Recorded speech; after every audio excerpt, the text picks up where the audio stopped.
Welcome to Truth Recon. I'm Agent D. Baker, former narcotics detective, SWAT team member, and U.S. Navy combat veteran.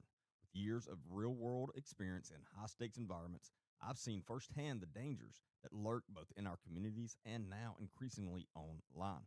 Before this show begins, understand this. What you are about to hear may be disturbing to some audiences. This podcast contains explicit language, dark themes, and real conversations that are not suitable for children and may be triggering for some individuals. If you choose to continue, do so knowing this content is intended for mature audiences only. Discretion is advised.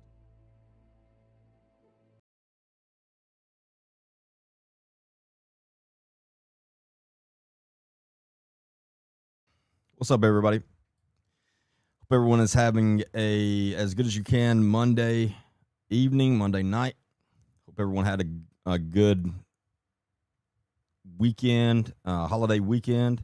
And I keep forgetting today is a holiday as well.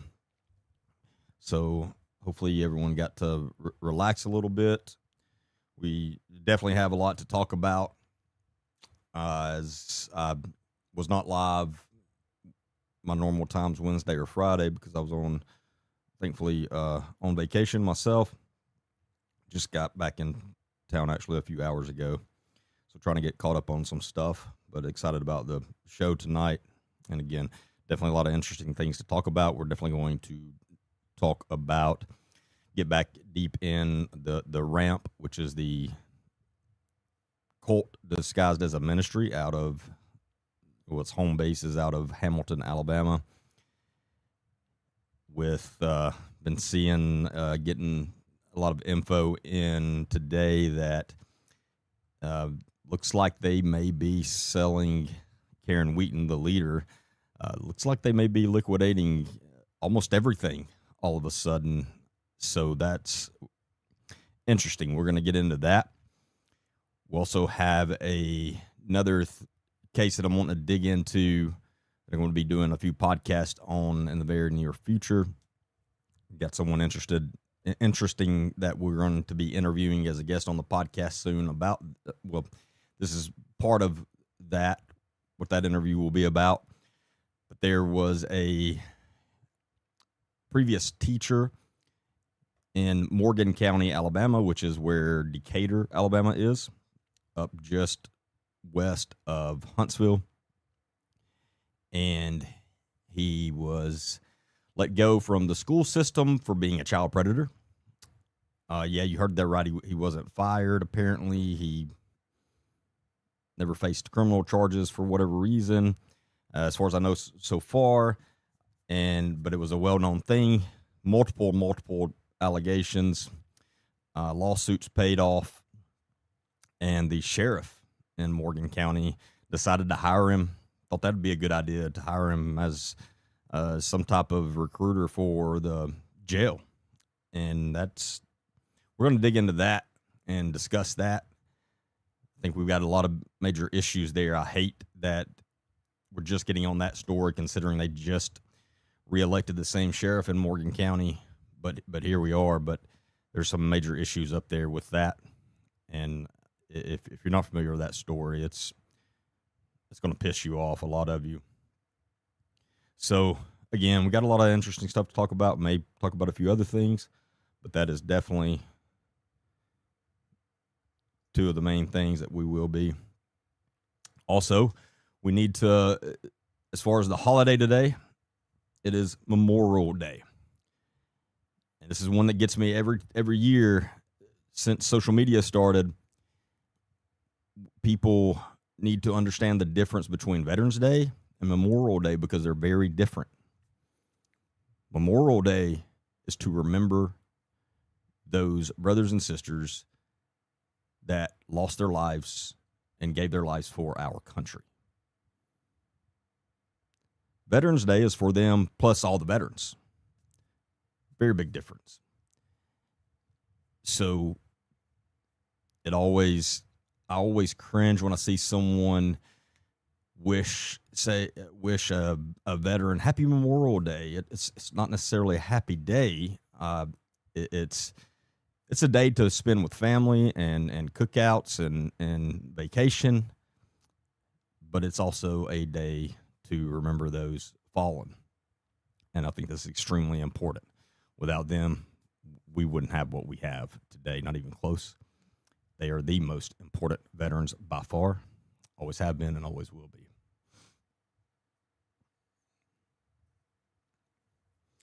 What's up, Monica?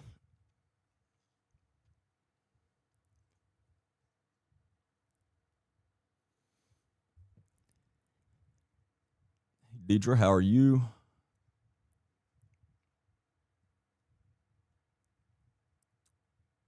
Is it Carol? Carol Cacker? Maybe. You lost 2 cousins and your uncle in Vietnam.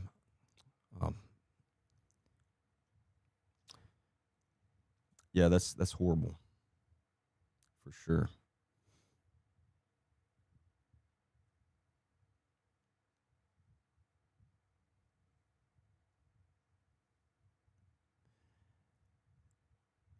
I see Kevin. Guy was. Hold on, let me see. Terrible news about a guy in Demopolis, which is Demopolis, Alabama, which is just south of where I live in Tuscaloosa. Kevin said a guy was fatally injured after being thrown from his boat. That is horrible. And this is one of those weekends, vacation weekends and days where you see a lot of horrible boating accidents. I hate to see that. You have to be so careful out on the water. Especially when there's half the idiots on, well, not half the idiots, half of the people out on the water are idiots and think it's a great idea to drink their special beverages all day and then drive their boats. You know, what could go wrong? Now, I have no idea if that's, I'm not implying that's what happened in the incident today or anything like that. I'm just saying we always see that.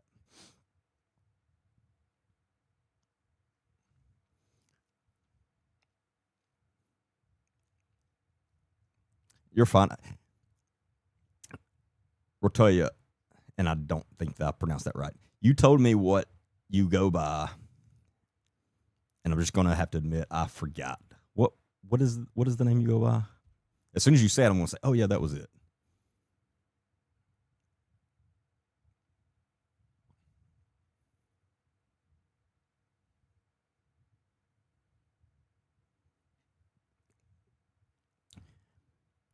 Rhonda said, pray for a lady's family in a little town that my son lives in. The rain swept her car away in front of Walmart and drowned. Jesus. Her car went through a culvert and turned upside down. Where was this in Alabama, Rhonda? I know there's been some flooding in Alabama. Esha, that's it. Now I don't even know if I'm pronouncing that right. You're gonna forgive me tonight.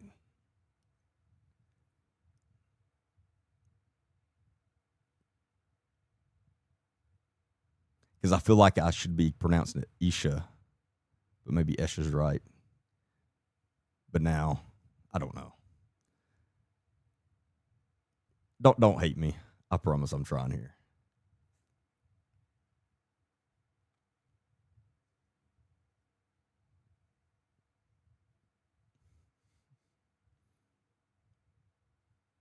No, don't feel bad for saying Happy Memorial Day. That's not. I wasn't saying that to try to make people feel bad. My point in that is there's quite a few people that don't really, and I'm not saying they're dumb or anything because of it, but they just don't really fully understand the difference between Veterans Day and Memorial Day.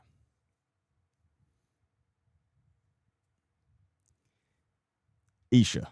Okay.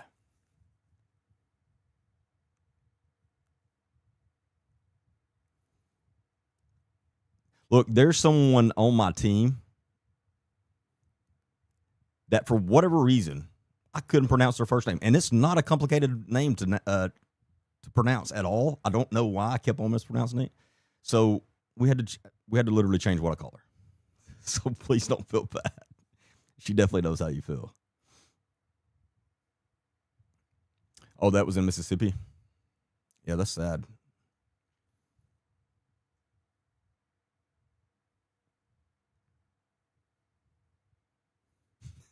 I'm not going to call you a you. Oh, wow. Lowingo said it's me. I'm that girl.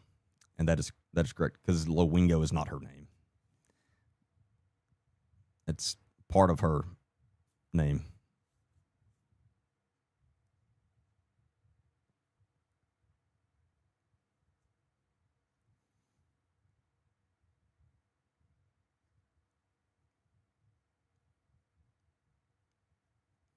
You can nickname me Derek Baker. I don't think that name's half as popular as you may think it is.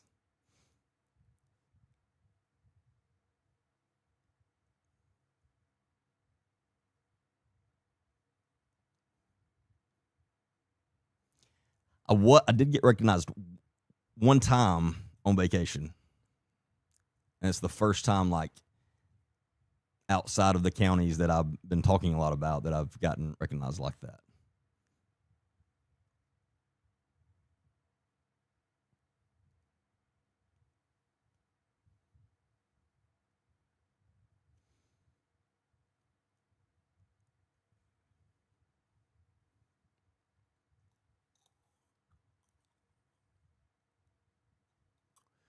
What do you think about the selling of properties in Hamilton? Yeah, that's definitely the main topic tonight.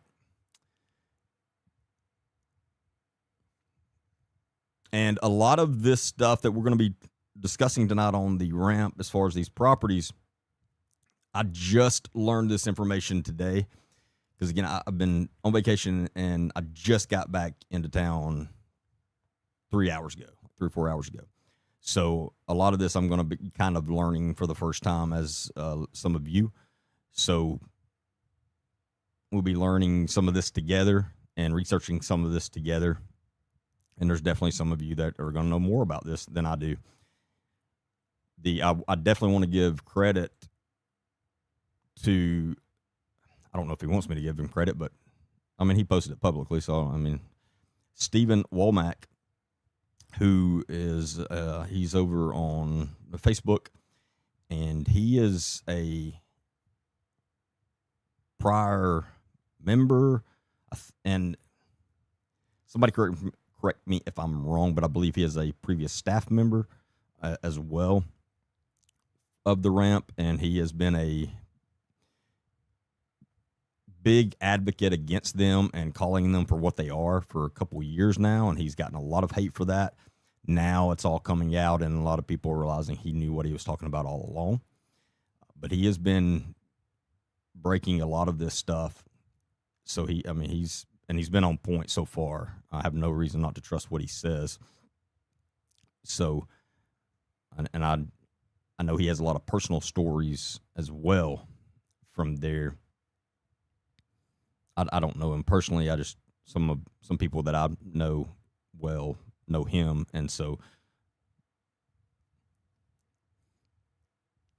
But he's made a lot of posts about it. But the one link that a lot of people have been sending me today, the one that I've looked at so far, is from his page where he has posted this information.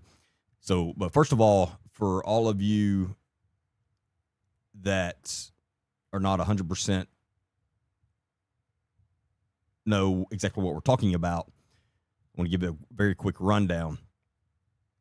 The ramp, which is, as I said in the beginning, a cult disguised as a ministry out of its home campus is in Hamilton, Alabama, which is a small town in the northwest corner of the state of Alabama.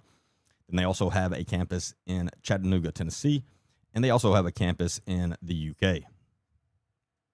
The founder is a woman by the name of Karen Wheaton, and she was a famous gospel singer back in the 90s, possibly 80s as well.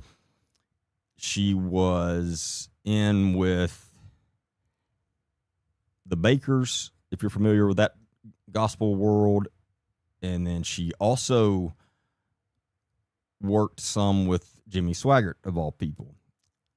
She's been involved in these very high profile groups and organizations for a long time. Then she decided in the early 2000s to start her own in her hometown. So she moved back to her hometown of Hamilton, Alabama, and started this. She is a master manipulator. A lot of issues there, and we've discussed her a lot. And we're going to continue to, because this place is still operating. What has really got this on the map and what got it on my radar was her son-in-law, who also was the CFO, the second in command of the ramp, and one of the main pastors of the ramp. Recently in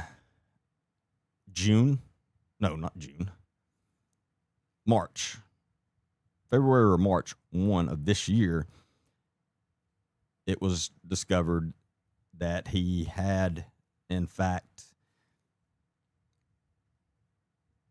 assaulted, SA'd some minors, and he actually admitted to at least SAing at least two minors. Now, since then, there have been numerous more speak out. I've spoken to quite a few of his previous victims, or of his victims. There's a lot. I don't know how many have gone to the police, but I would not be shocked if there's over 100 victims over the last 20 years of his. Not be shocked at all. I'm not saying there are, just saying I would not be shocked if that is the case. There's a lot. Karen Wheaton, when this information all came out, she immediately put out a statement stating that this was the first she had heard of these allegations, and they fired him and made him leave the ministry and all this stuff. Well, we now know that is a complete lie. I've seen the actual factual proof myself that she cannot, it's impossible for her to deny that she didn't know about these allegations at least a few years prior to this. A lot of people say she's known for 20 years. I don't doubt that. I just don't have that factual proof, but I do have the factual proof that she's known for at least 2 years, without giving my source away. I'm not going to give the exact amount of years, but yeah, she's known. And she kept pushing it under the rug, paying people off. And we have also, since I started digging into this, my team and I, there is at least 4 more child predators that have been on staff at the ramp. 2 of them have been convicted, and the other 2, multiple victims, have spoken out. This is an entire culture there, and it's impossible, again, for Karen Wheaton to deny she didn't know about all of this. This is a horrible, horrible thing to happen in what they call a ministry. But again, she is a master manipulator, just like all cult leaders. They're very good leaders. They're very good communicators and manipulators. They use those skills to harm people instead of help people. She has brainwashed a lot of people. A lot. I had one previous staff member and student as a guest on a podcast. You can go catch that. You can catch all my full podcasts. You can catch those on YouTube, Spotify, and Apple Podcast. But did the interview with Rodrigo Burgos, and he has some stories. It was a very powerful, heartbreaking episode. He tells a lot of his personal stories and personal experiences from there, and it's horrible. Numerous previous members and staff members now have spoken out, calling it exactly what I am. It's a cult. I don't throw that term around lightly. That is what it is.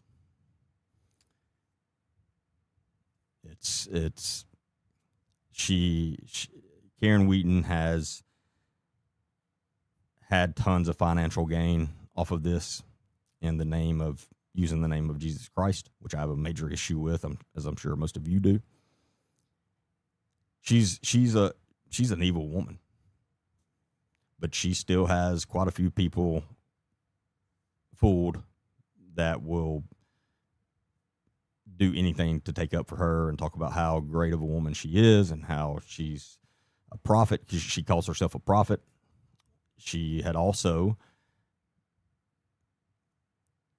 declared Samuel Bentley, her son-in-law that we were just talking about, she had declared him years back as a prophet as well. So it's hard for me to believe that there's a true prophet out hurting children and taking their innocence away from them and doing the most horrible things that could ever be done to them. I don't believe that. This is a bad place, again, and there's still tons of members. There's still tons of people giving money to her. She has made not just millions, she has made multi-millions off of this. And the crazy thing about that is the more that keeps coming out and the more I'm seeing, I do think she is possibly broke. Where in the hell did all that money go to? It's crazy. Because you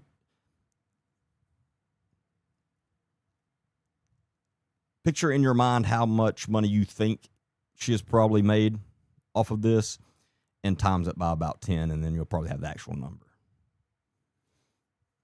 Yes, she is linked to Perry Stone. Perry Stone was a part of the Ramp when he got kicked out of his own ministry. He then moved over to the Ramp, and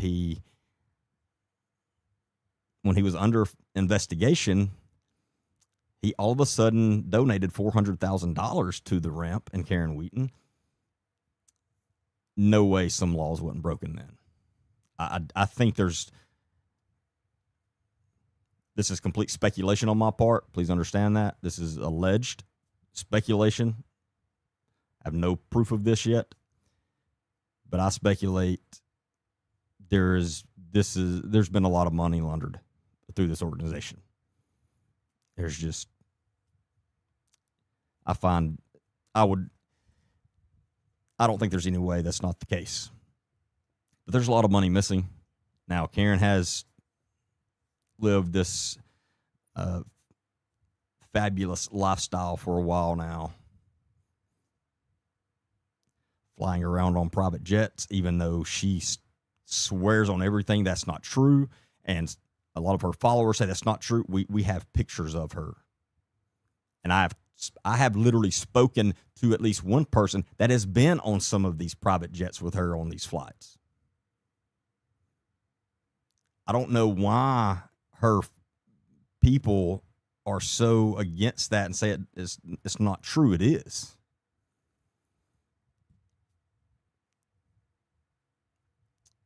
I have personally been to her property, her property up in Hamilton. It is very, very nice. A complete yes on my part of just her property and houses and stuff she has as far as her private stuff, worth over $5 million. Now, it's a guess on my part. Could be a little more, could be a little less, but it's very, very nice property. So she has profited a lot, but again, there's still a lot of money just missing. That I have no idea where all this money went. She has purchased a bunch of the buildings in the Hamilton area, in the town of Hamilton. But again, that's one of the things we're going to dig into and talk about tonight, as it appears she has we knew she was trying to liquidate a few things from as soon as this news came out, but now a lot more. And it appears that she is trying to pretty much sell off everything. And we have said, and some of the people that were in this, previous members, have told me from the beginning they're afraid that she was going to liquidate everything, take the money, and run. I think they were onto something, because that looks like it's panning out. She has now been served with at least 2 lawsuits from previous victims, from previous minors that were victims.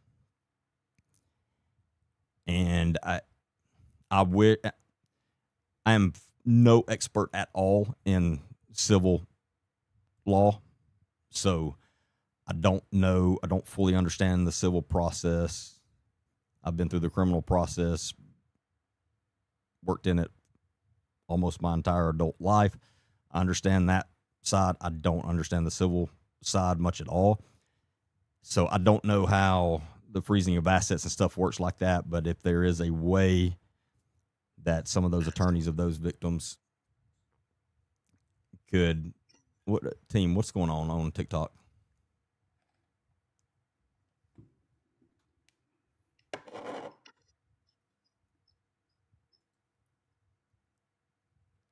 Mods, what are y'all doing over there?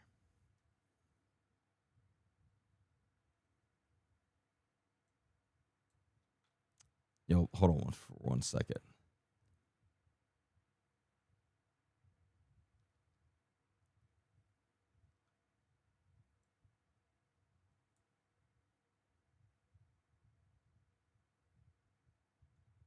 Do we know what happened there? Hold on, y'all, let me fix something I just thought about.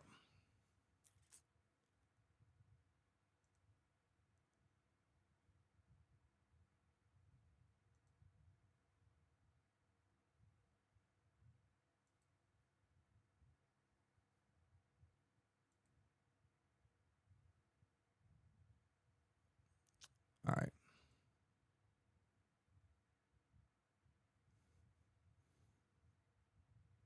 Okay. No, I just wanted to know somebody wasn't trying to sabotage us or something like that. Okay, good.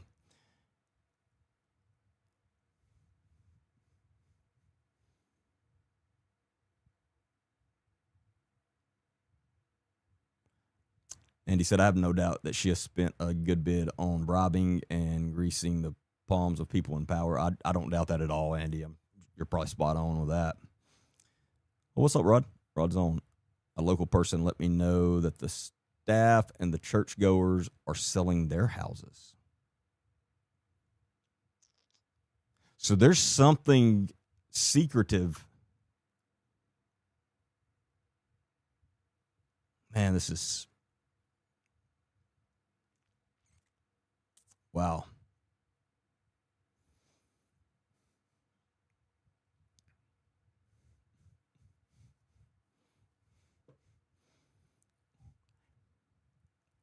Yeah, team, we need to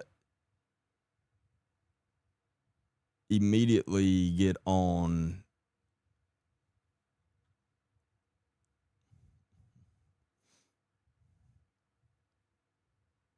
Bless, do you have a new profile or something?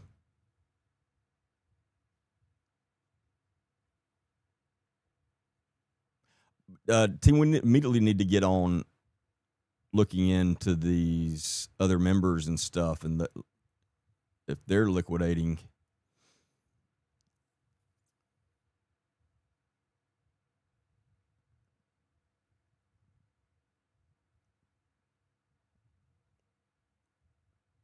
Also, if my attorney is on, take note of that. I don't know if she is, but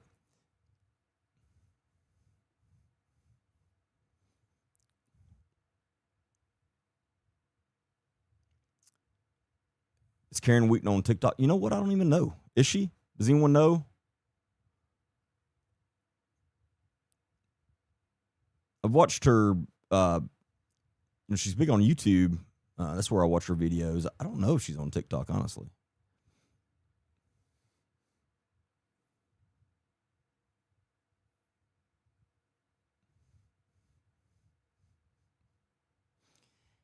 So Melissa said it seems like this is going right along with what happened to Joni Lamb and her ministry. Yeah, and I knew they were good friends. I'm not familiar.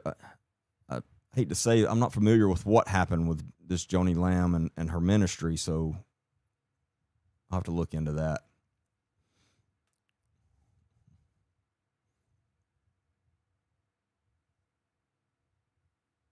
Yeah, please do, Melissa.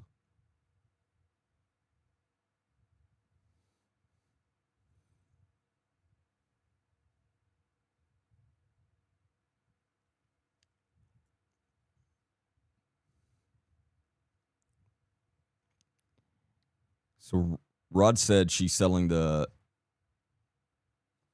that's the school building, right? For $3 million. She bought it for $750,000.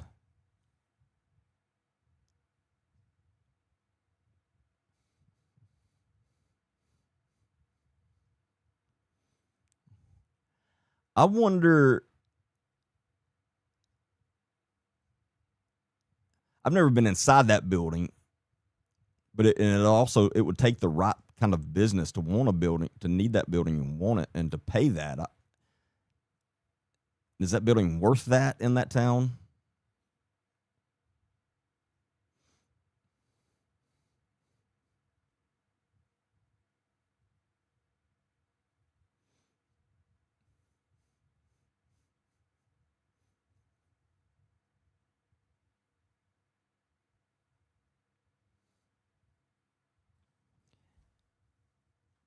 So let's pull up Stephen's post that he did that we're talking about.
So he says, "Wow, the after the ramp school director reportedly told folks the school hasn't been affected by this at all and enrollment is up," which I've heard that they have been telling the members and students that as well.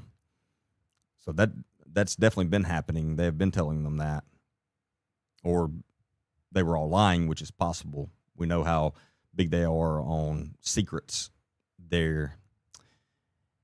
Since then, the boys' dorm and now the school facility is for sale, in addition to other properties. So the dorms for $500K, church $230K, and just that church that he's talking about here is not the ramp building, the official church they go to. Apparently, this is another church that she had purchased. House for $130K, the school for $3 million. Yeah, so that's $4 million so far. She's trying to sell. Will the donors that contributed to these projects get their money back, or are they now being backdoored to fund your legal fees? I'm telling you, there is tons of money laundering going on here. There's fraud, embezzlement. All the above is going on here. I've done these investigations before in my previous career. All that's going on. It's just a matter of, is a federal agency going to take over and investigate?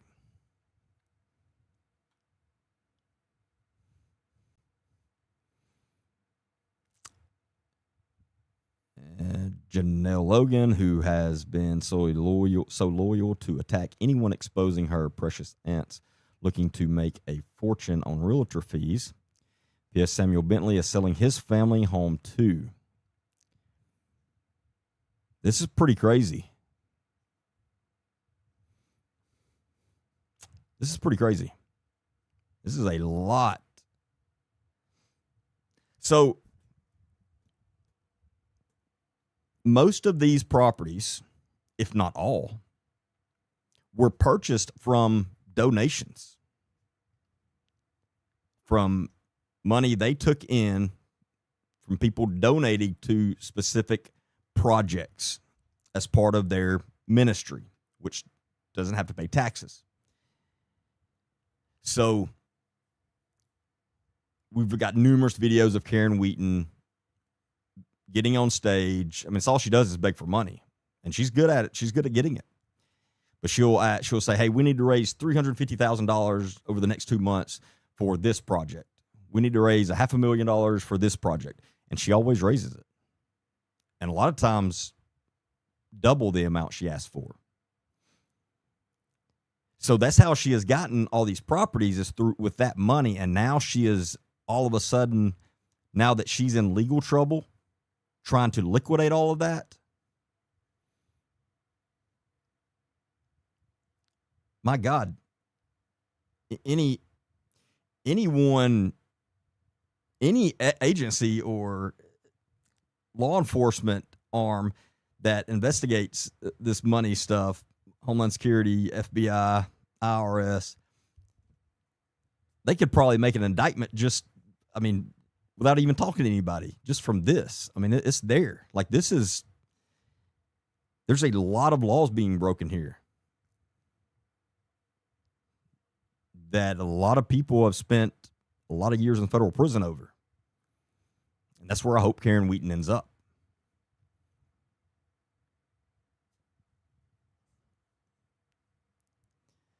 Before this, we know that since at least 2008, she had been trying to raise a certain amount of money for some project that she was doing for a kid's summer camp or something like that.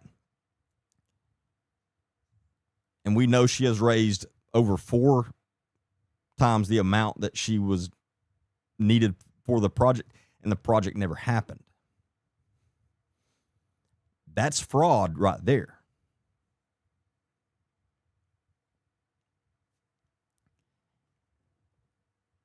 So, but you got that, where did all that money go? When you, as a nonprofit organization, when you go out and you beg for money for a project, the money has to be accounted for. It has to be, when people donate that money, it has to go towards the projects you were asking it for. We know that's not happened a lot of times, but now she has at least been served with at least 2 lawsuits so far. And since those lawsuits have been filed, she's liquidating everything that was paid for with donated funds.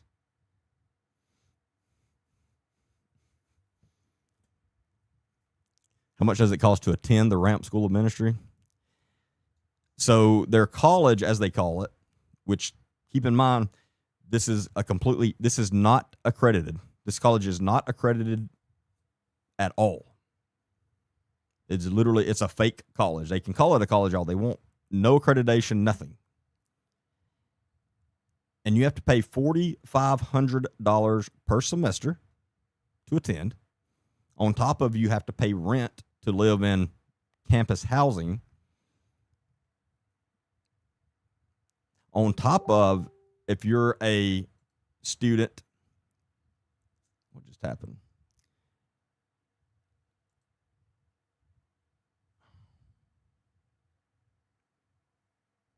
Let me get that pulled back up in a second.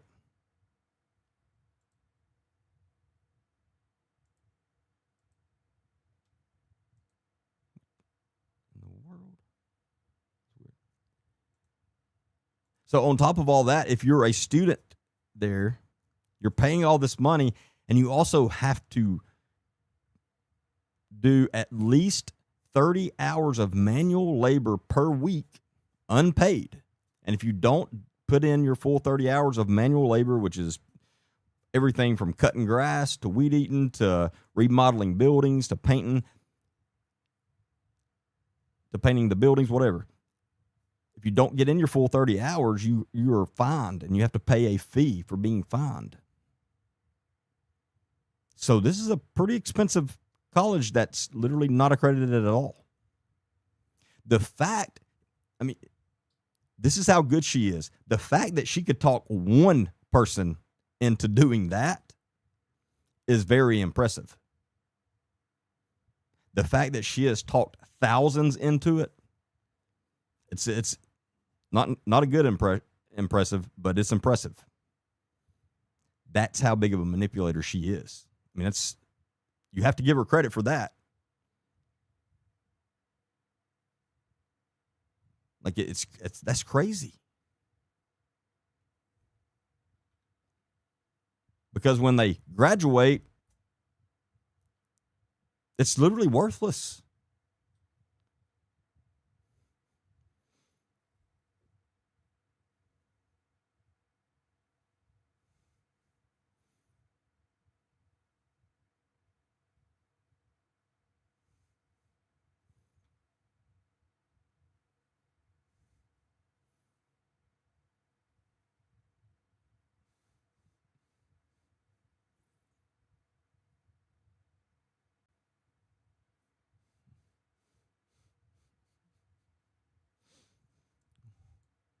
Well, local law enforcement there, and this is not personal towards any agency there or anything like that, but they've not been doing their job.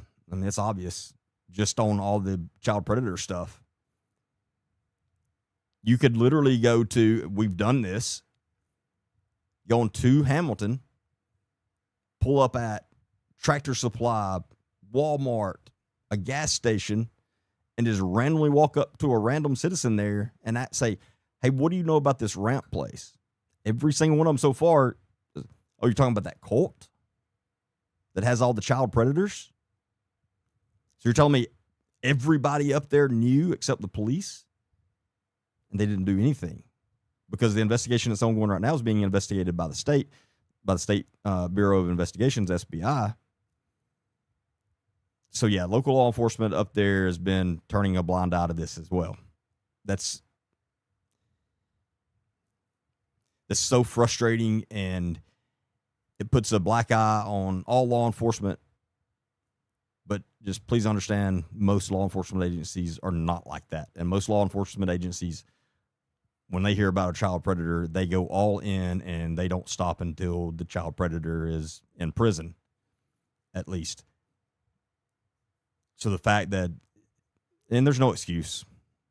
Again, I'm sure if I tried to talk to a law enforcement leader there, they would have some kind of excuse about why they ain't done anything, or they have and somebody else didn't. They'd pass the buck down. I know how it goes. I've had these discussions before, but there's no excuse. You've got a sheriff's office in that county, and you've got the local police, Hamilton police, and they've never done anything with this stuff, and it's horrible. Now, as far as the money laundering stuff like that, they can't do anything with that. Money laundering is not even against the law in the state of Alabama. It's a federal law. So, shocking. I've personally tried to get a money laundering bill put through our legislation at least 3 times, wrote it all up, gave it to representatives, talked to them, and then they never go anywhere. It's funny that none of our state legislatures want a money laundering law. But anyway, that has to be a federal agency, but that's what federal agencies are for. So hopefully with this investigation into Samuel Bentley, that brings in some federal law enforcement agencies, and they start digging in the money side. There's some that love that. There's, and they're good at it. Investigating the money side was one of my favorite things to do. I loved it. I loved following money. And when you start following the money, it leads to all kinds of things. And you end up putting a lot of bad people in prison. So hopefully somebody takes over that and goes that route, because this is a gold mine. I'm telling you right now. It doesn't take a genius to realize that.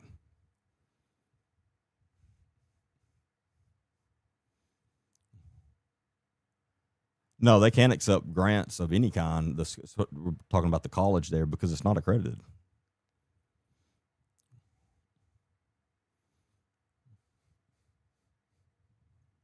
You're exactly right. That is what took Al Capone down. Al Capone was never, ever arrested for a violent crime. He was arrested for tax evasion. That's the way they could get him. So that's the way they got him. That's another reason why you got to be careful with that term, nonviolent offenders in prison. Just because whatever charge or conviction they're in prison on is not violent doesn't mean that they're not violent. Again, Al Capone was never arrested for a violent crime, or he wasn't sent to prison on one anyway.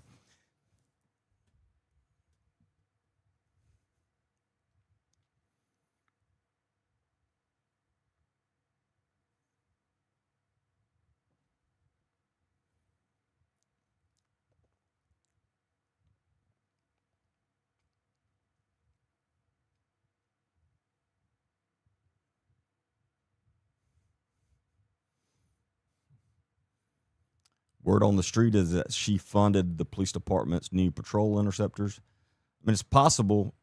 We can dig that up. We can find that information out. And we're about to FOIA everything up there. So we're about to learn a lot about what's going on there.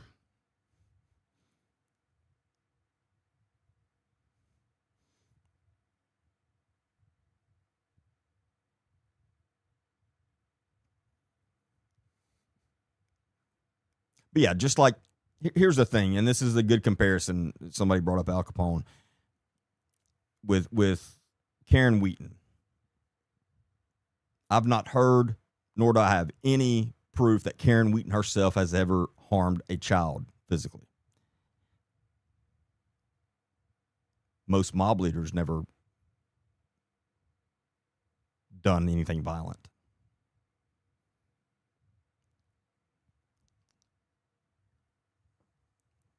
Insert any high-level mobster leader. They didn't do the violent crimes. They just ordered them. They knew about them. They were aware of them. That's why the RICO statutes came into existence, so they could charge the leaders with all the crimes, because they were ordering them. They were responsible for them. So in the same sense, Karen Wheaton has allowed this stuff. I mean, she has created this entire culture there of child predators, and therefore she is personally responsible for numerous victims, this stuff happening to them and changing their lives forever. Just because she didn't personally do it herself doesn't mean that she's not responsible. And hopefully, again, somebody goes after her just like they would any other criminal organization. This is a criminal organization. So, I mean, that's what it is at this point. There's no doubt about that. Therefore, anyone that's still in that organization, guess what they are? They're a criminal. They're allowing all this stuff.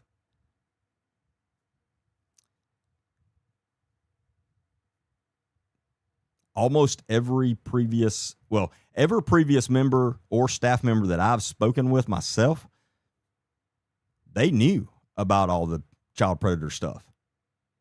That's why they left. That's why they were gone, because they knew, they told people,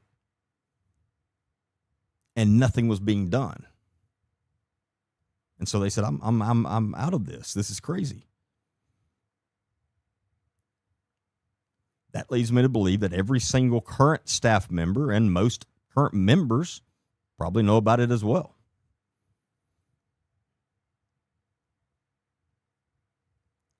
If you know something is a criminal organization, and before I say this, let me be clear. I am not a lawyer. Do not take legal advice from me. I am not an attorney. Do not take legal advice from me. I'm not trying to give legal advice.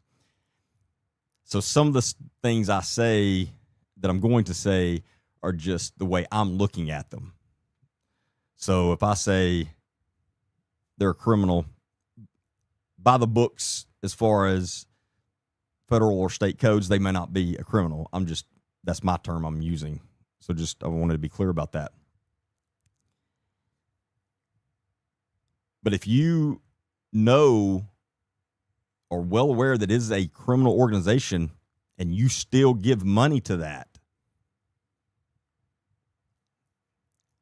I would think you're an accessory. Again, that's just my terms for it. Maybe true, maybe not. I don't know. But I would think it would be. My experience I've worked some pretty big money laundering investigations, but it was all on the drug side of the world. So it was part of that. And I worked a few on some lawyers and some other professionals. So I'm not an expert in embezzlement or anything like that at all. So don't misunderstand me. But I have definitely been a part of quite a few money laundering investigations, some big ones. So I understand the money laundering side, but as far as the rest of it, I don't have any real experience at that.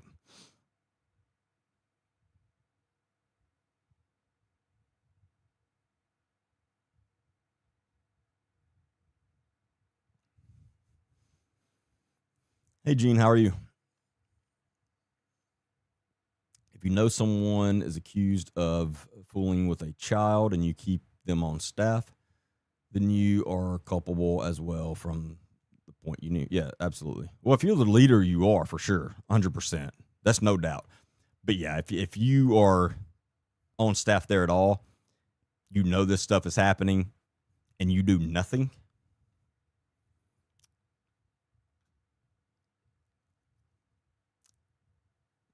and if you're still able to sleep good at night,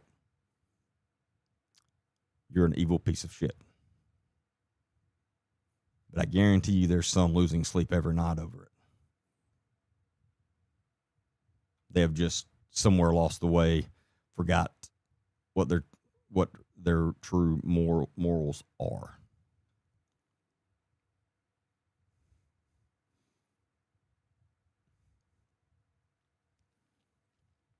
But it is crazy that people are still giving her money.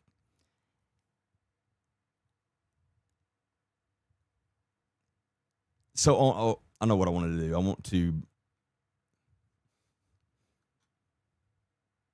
Yeah, I mean, Rhonda, absolutely they can if they actually investigate it.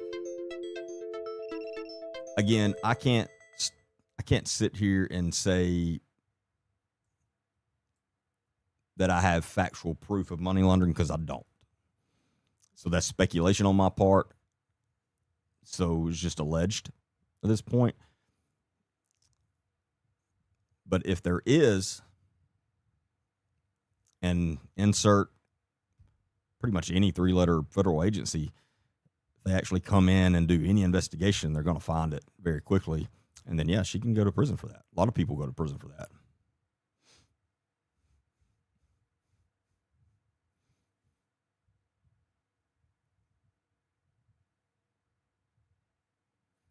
But another thing that we have to understand, okay, let me, and I've kind of dabbled in this before as far as kind of talked about it.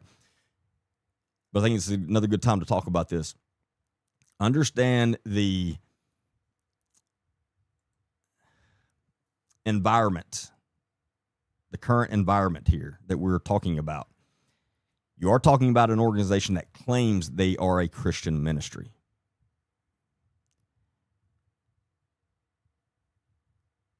That in itself is going to cause any law enforcement agency, and especially the feds, to take a step back before they just jump in, all in, and doing some major investigation, because they have to be careful with that, understandably. You have to be careful with that. Because if it was a true religious Christian ministry and they were doing nothing wrong, and that's a hard sell to your bosses and to the assistant U.S. attorneys on, hey, I need this much money to start investigating this organization. And they say, what is it? Well, it's a ministry. They have a Christian college. Like, you understand how that's going to make everybody take a step back and go, hold on, what are we doing? Because they do have to be careful with that. So understand that. And then also understand the cult side.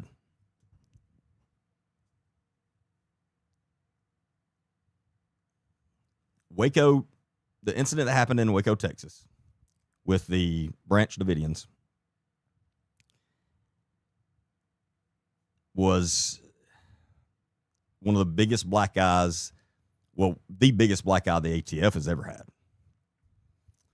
FBI was involved in it too a little bit, but the ATF is who had to take full responsibility for that whole incident. It was horrible. The planning that went into it, it turned out horrible. So, trust me, there is not an ASAC in this.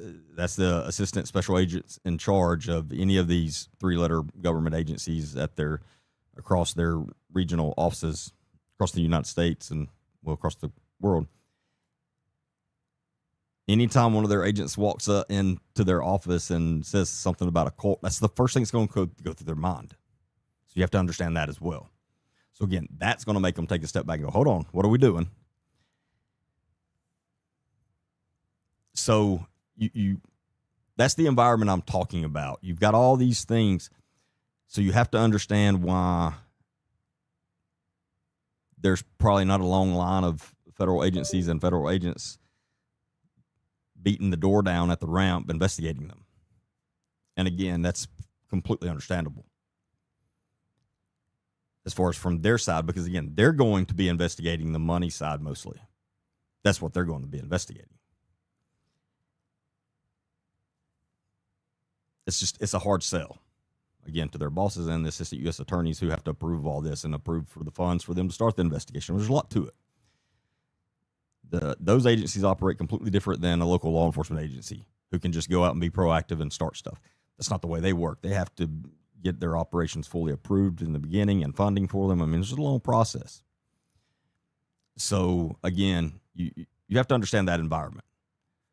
What I'm hoping is, since all the child predator stuff has came out of there, that opens some eyes, and maybe there's one of their bosses, or preferably maybe there's a assistant U.S. attorney out there, preferably in the northern region of Alabama, that's looking at this and going, we may need to look at this. This woman probably needs to go to federal prison. And if they are, then they can get the whole process started. But it's not as simple as, again, somebody going, hey, I'm going to start investigating them, as far as from the federal side.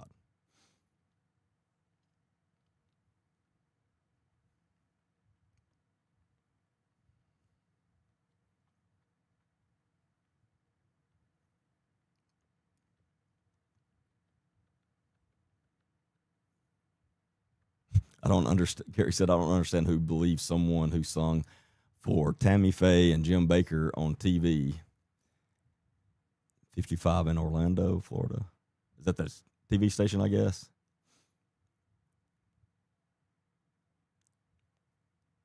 I was a small kid during all that. I mean, I was born in '83, so some of you that are older than me remember her in her prime and singing and all this stuff. I've just learned about the stuff through learning history as far as the Bakers and Jimmy Swaggart and stuff like that.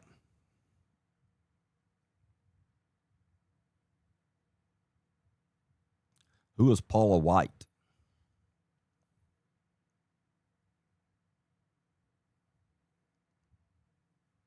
Modern day cowboy. It's the same one in Alabama. It is a state law that ministries.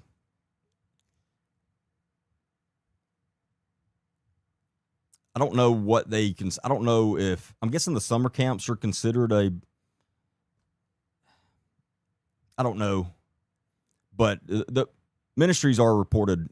Someone that works for a ministry is a mandatory reporter, as we call them. So if they know a child is being harmed or suspected at all, they must report it to law enforcement.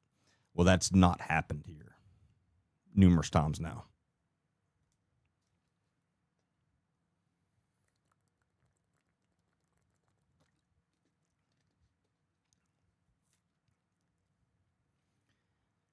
Unfortunately, I don't think you know Adderholt like I do. If you think he's going to, no. I hate to say that, but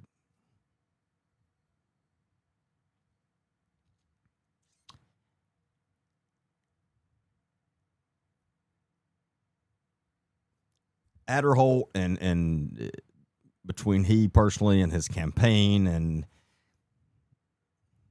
there's a lot of money going around there for a lot of these places that pop up in Walker County, Marion County, Winston County. Trust me. He's been filling his pockets for a long time. And he'll never lose an election. People just don't care. He's got name recognition now. No matter who ever runs against him, they're not going to win as long as he's running. He's a great speaker. I'm not saying he's like some all-out corrupt politician. Please don't misunderstand me. I'm just saying that where there's that much smoke, there's fire.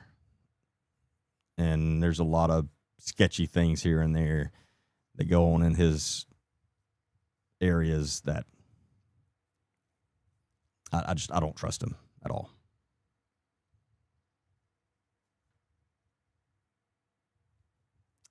Have I heard of any Christian investigation reporter such as Roy's Report looking?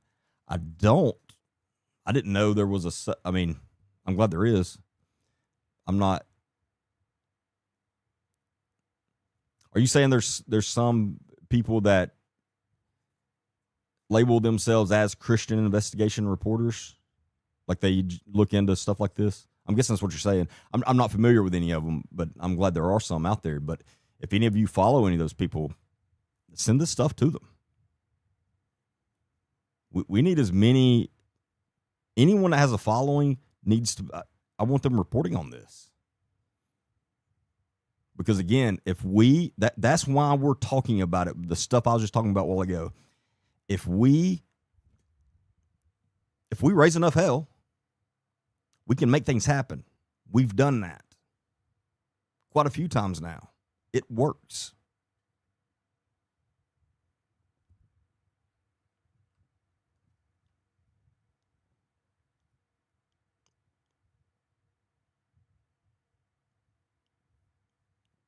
We can affect elections. If we are loud enough, this stuff works. Trust me.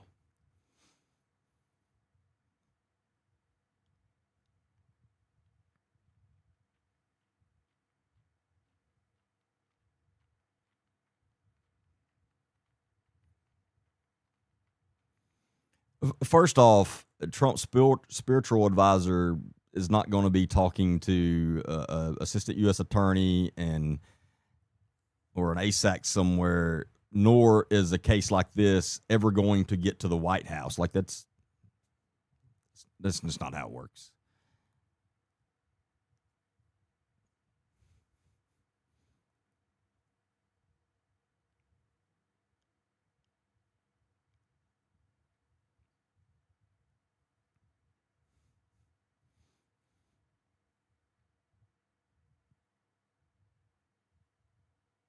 It absolutely worked in Walker County recently.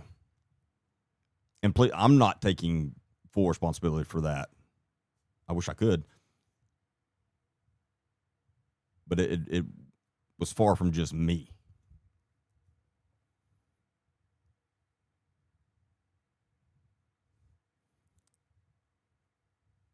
The most important two in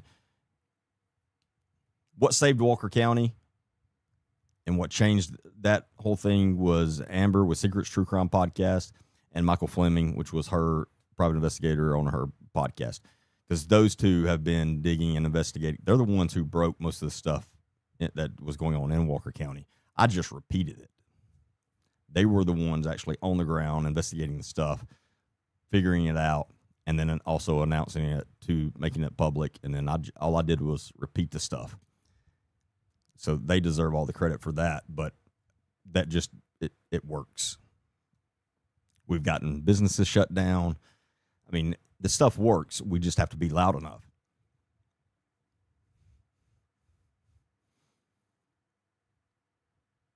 Yeah, but it will absolutely cause investigations. Because again, if we're loud enough, somebody somewhere is going to go, we got to look into this. Too many people talking about it. Too many people asking questions. We got to look into this. Because if it wasn't, like someone just said, it worked on the Eric Cates case as well. That's a case out of Walker County. If it wasn't for Amber and Michael Fleming, that would still be ruled that he took his own life, which was crazy. And his mother, Toby, was relentless and was not going to stop till she made sure that was fully investigated by a real agency, and that's what happened. But those three is, I mean, that's what it did. That's what worked. And we read a bunch of comments the other night in regards to the ramp and these these ministries about how and all these Christians, they cannot stand what we're doing. Like, I want to bring some of these back up since this is just a good time to discuss them.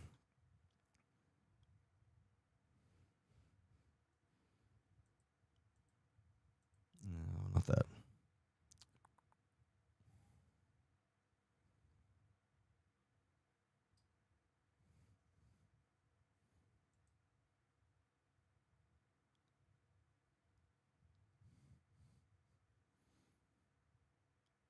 This is not what I'm talking about. This was a comment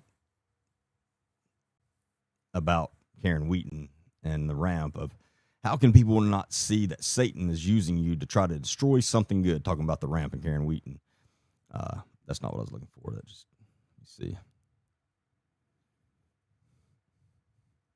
Oh, this is people warning us about what we say about God's anointed. These people, I want to find these. Hold on. I want to at least pull up one of these that we were talking about the other night because this is a prime example.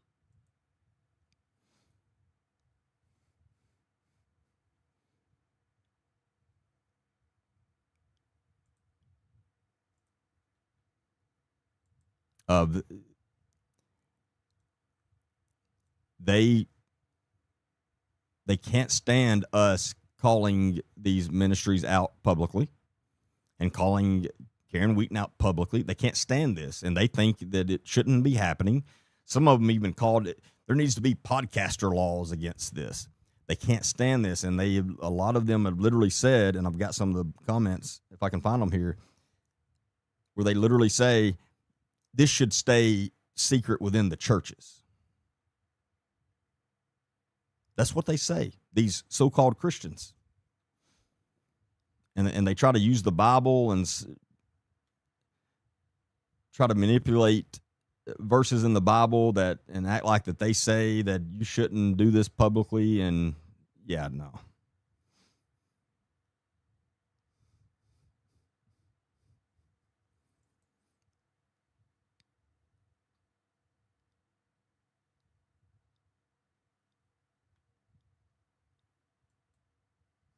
Again, Jesus, when he was on this earth, he didn't go sit in a corner and be quiet. It's not what he did. But yet they want us to believe that that's what we're supposed to do.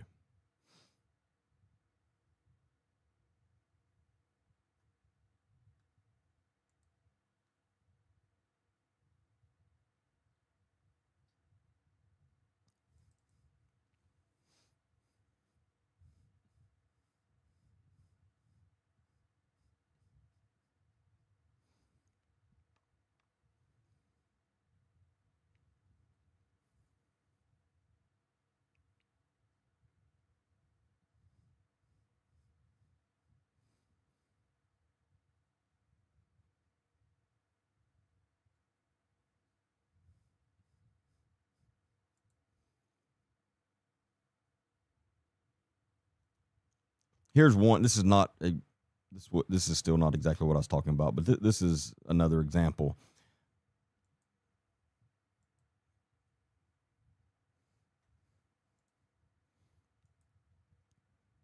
Like this comment.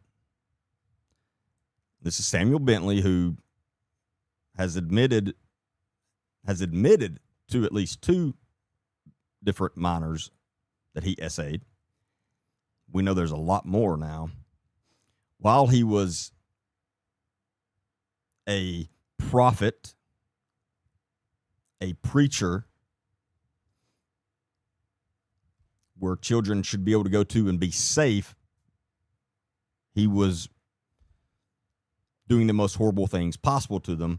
And this is what this Janice Bostic has to say about it. This young man needs our prayers, not condemnation. God will take care of that. Yes, it is very painful for the children and Samuel's family. I feel for and pray for all concerned. We need to remember, if we have children, this could be us, which I don't understand her last line, considering what else she said. But no, this is how a lot of these people think. These Christians. And this is what makes Christianity, this is what turns a lot of people away from Christianity. Wow. Christianity. We're going to go with that. This is exactly what. This is not how it is supposed to be. And in a real ministry, in a real church, this is not how it is.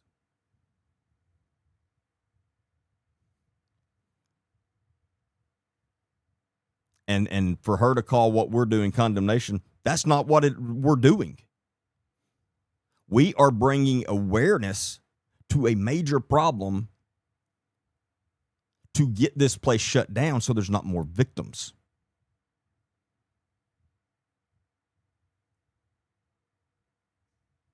I'm not up here saying Samuel Bentley is going to hell. That's not my call.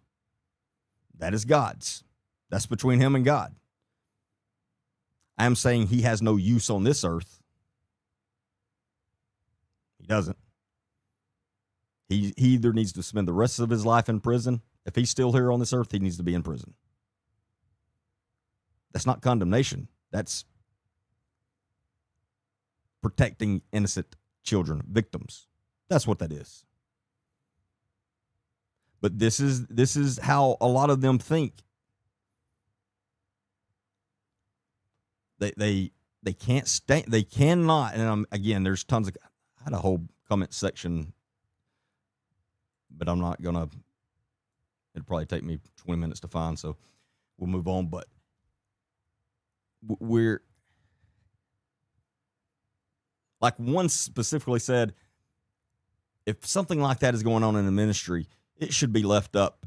It should be kept between the leaders of that ministry and they handle the punishment. No, that's not, no.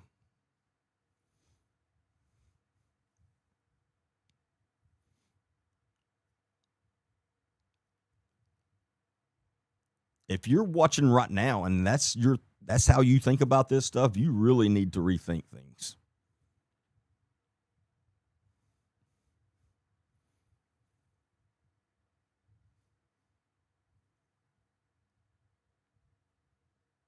When we know about something like this that is going on, the last thing we should do is go sit in a corner and be quiet.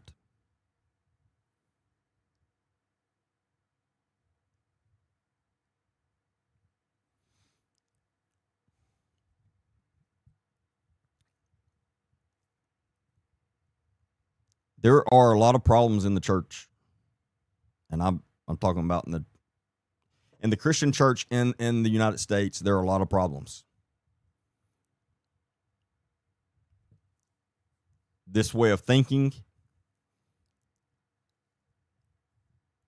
specifically on child predators, where this is so-called Christians are the ones who their little girl goes to mom and dad and says, hey, Uncle Joe or Uncle Jim has been doing things to me.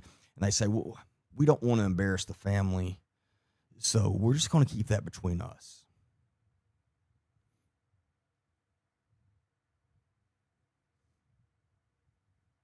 That literally only happens in so-called Christian families. Go find me a family that doesn't claim to be Christian that has done that. You won't.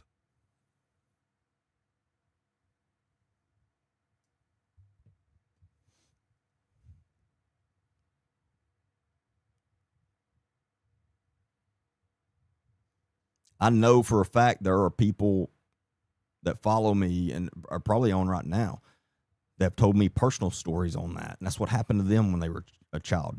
They told their family, and their family, they didn't want to be embarrassed, and they didn't want their church embarrassed, and they're just going to keep that between them. Yeah. We have to change this culture of that in Christianity in this country. And I say this country because I've never been to a church in another country, a Christian church. I don't know if they're the same way or how those families work or anything. So I'm just speaking from this country, but we have to change that.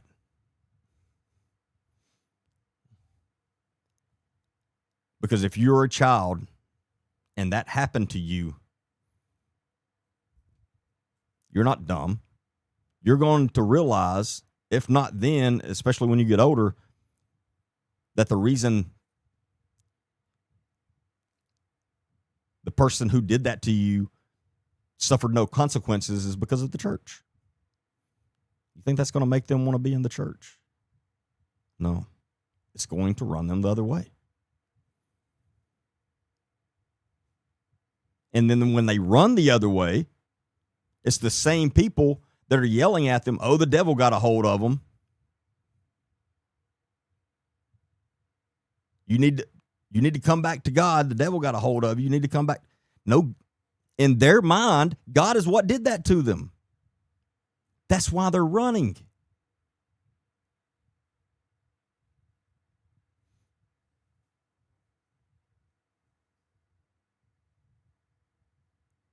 And people are so ignorant, they don't even see it.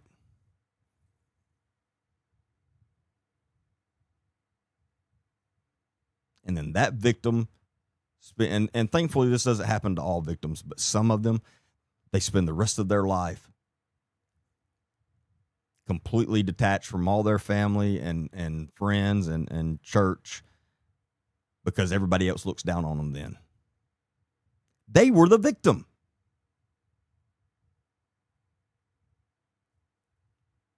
But these Christians do a very good job at tricking them into thinking they're not the victim and that their abuser is the victim.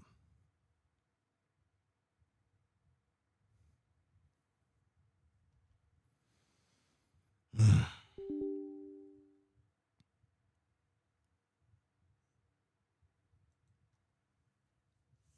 don't know how we got off on that, but I wasn't trying to preach a sermon here.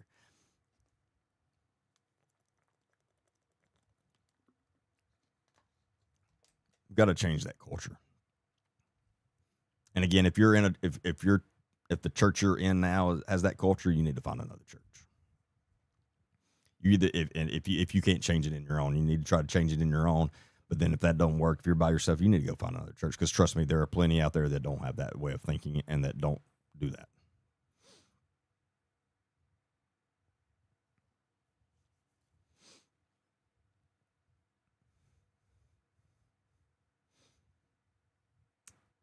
Exactly, Tori. Tori said, "I'm not running from God, but I'm running from the church." Absolutely, yeah, and that's you put that better than I did. Yeah, that's exactly right.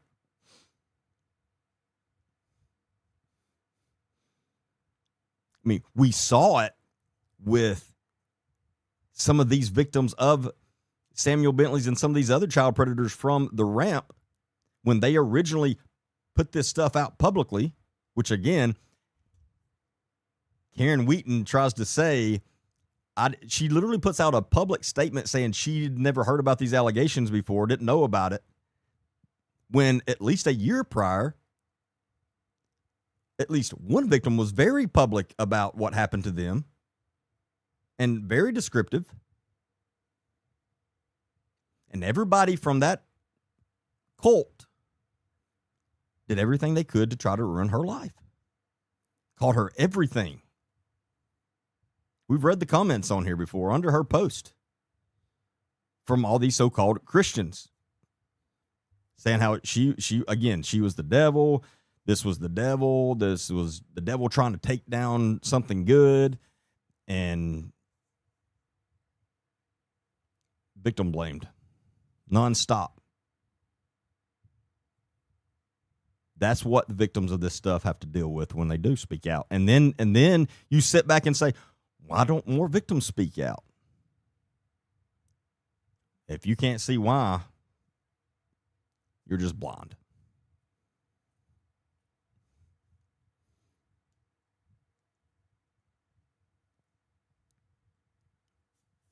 We see evil every day trying to, what I call, hide behind the Bible. We saw, speaking of Walker County, Alabama, and their corrupt sheriff, Nick Smith, that thankfully was just voted out. That's all he did, was try to hide behind the Bible. Him and his wife. And I can't stand that. I can't stand that. And Karen Wheaton is doing that on a whole other level. Because not only is she trying to hide behind the Bible, but she is saying what I am saying, what she is saying, what she is preaching is the Bible. And that if you're a Christian, then you should give me all your money. Send your kids to me. We will protect them.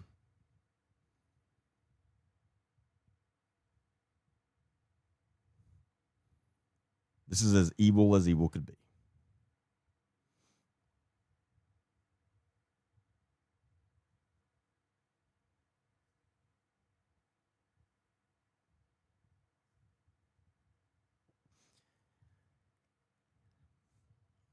Be very wary and careful of someone who is always trying to throw the Bible at you, even though you see their actions are doing something different. Be very careful around those people.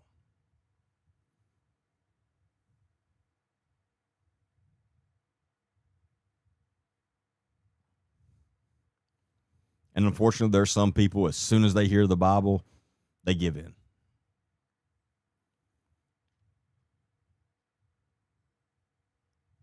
Don't let them scare you off just because they're somebody just said a wolf in sheep's clothing. That's what they are. False prophets. If you know anything about the Bible, it talks about false prophets quite a bit. And God tells us to be very, very careful of false prophets and that they exist and that they're everywhere. Karen Wheaton is literally the definition of a false prophet. She literally openly claims she's a prophet, while at the same time running a money laundering scheme. She doesn't do anything unless she's making $1 off of it. Nothing.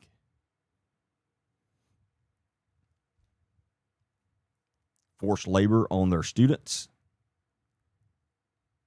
starving them, And then when a bunch of the students get together and say, hey, we need food, they tell them, no, this is a time to fast. Can you get more evil than that? While you're going home to your $1 million house, eating your filet and smoked salmon.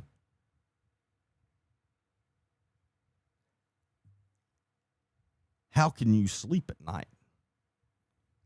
Again, I'll tell you how she sleeps at night, because she's evil. She has no conscience about it. She cares about one person and one person only, and that's herself.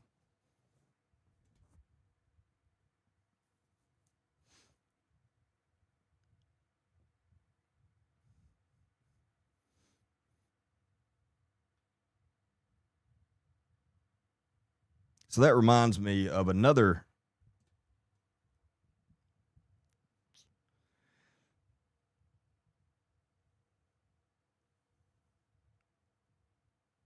thing that someone had brought up to me either yesterday or today about Karen Wheaton and what she's doing right now. So we talked about a couple of weeks ago when she was bragging about going to California and speaking at some big ministry or something. And then we actually played some of the clips from that. And she is a great actress. She is a good actress.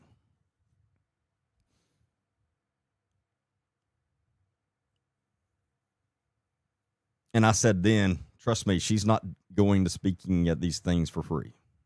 I knew she wasn't. And she's not. I don't know exactly how much she's making. Hold on, they may have told me.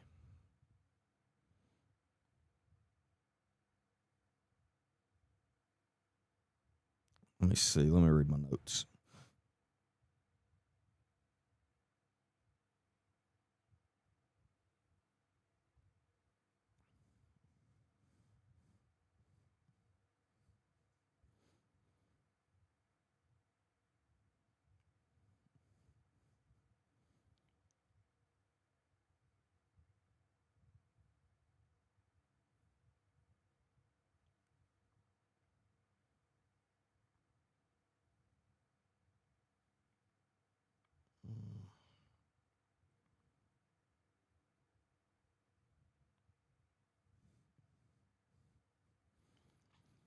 She's traveling to all these other churches and preaching the exact same message, same theatrics.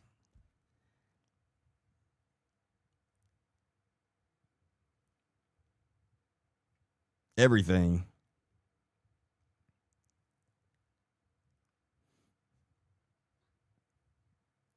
And this is something she wasn't doing before very often at all. Now, all of a sudden, again, since this started, she has started doing a ton of traveling, preaching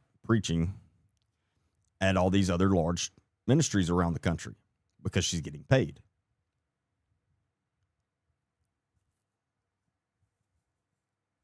It blows my mind that these ministries are allowing her to still come, and not only that, but paying her. So either they live under a rock or they don't care that her ministry is now known for having tons of child predators. If you go to one of those places, I would change where I go. 100%.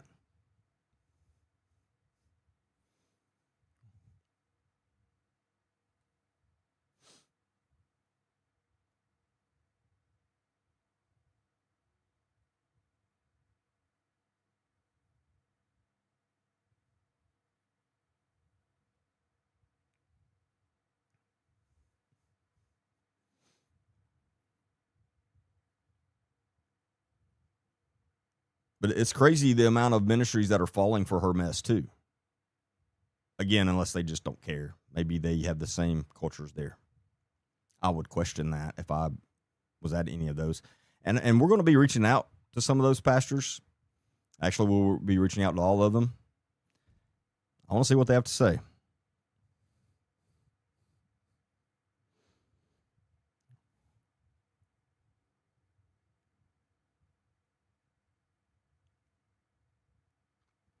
This information is not hard to find. I mean, it's Google her name right now.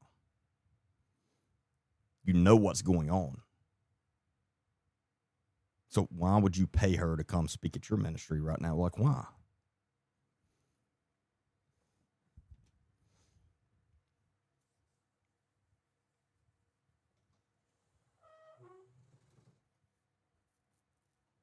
She's preached the exact same sermon the past 3 events.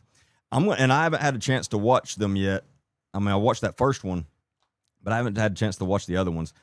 But I will be making especially if they're exact the same, I'll be making a good podcast on that and showing that to everybody.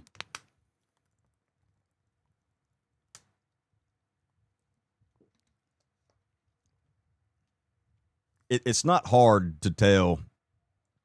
I mean, you can watch her for 2 minutes, and if you're actually looking, you can see it's all theatrics. I mean, you can see that. It's not hard to see. If you really are looking and you're not blinded, you can tell when somebody's not being authentic. They're fully rehearsed. Now, again, she's a good speaker. She's a good communicator. And a good speaker and a communicator, I mean, I'm not going to deny. I mean, I don't do it on my lives or anything, obviously. If you think this was rehearsed, good God. But when I'm paid to go give a speech, I've rehearsed that speech 1,000 times. But when I'm there giving a speech, you're thinking I'm just saying this off the cuff, and that's what makes it impressive. It's what makes it a good speech. That's what good speakers do. That's what you're supposed to do. When you're doing that, acting like that's the word of God that he put into you, no, that's very different.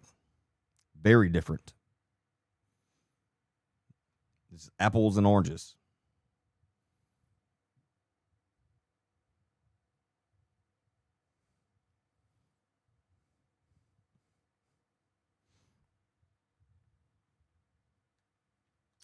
Let's see if she's posted any other videos as far as her front porch friends. Because some of you that's not seen her before, I want you to see what we're talking about. Also, go watch some of my previous podcasts that I've done on her. And one, I break it down. I show you her body language and everything through one of her videos where she's begging for kids to come to the church. But again, it doesn't take an expert to see this stuff at all. You just got to actually look. And her followers, they're not looking.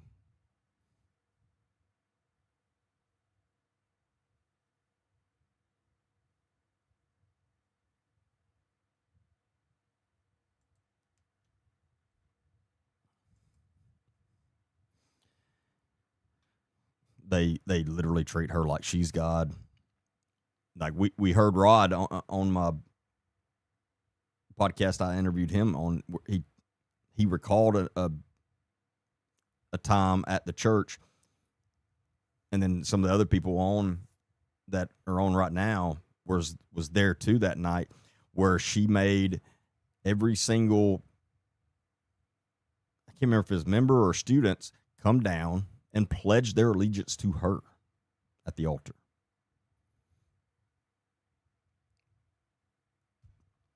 That's a cult.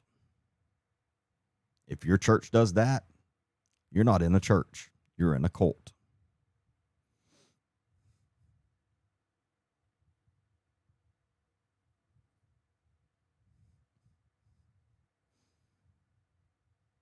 We're not going to play this whole thing because I can't take her voice for that long. But again, for those of you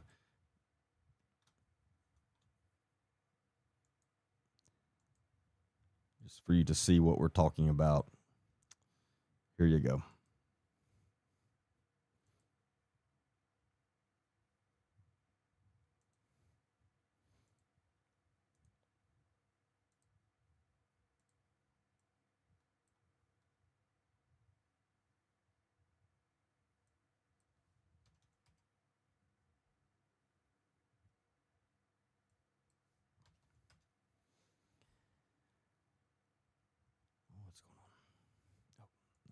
is. Sorry, I clicked the wrong button here.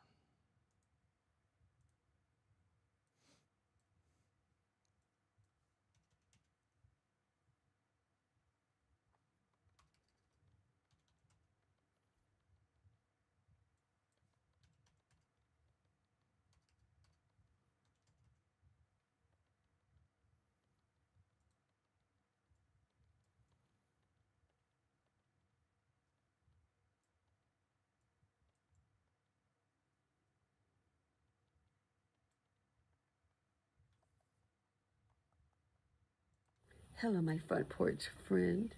So good to see you. Come swing with me. I just got in just a bit ago from an unexpectedly long weekend. Started off in Mobile, Alabama with some incredible people, Pastor John Kilpatrick and Brenda.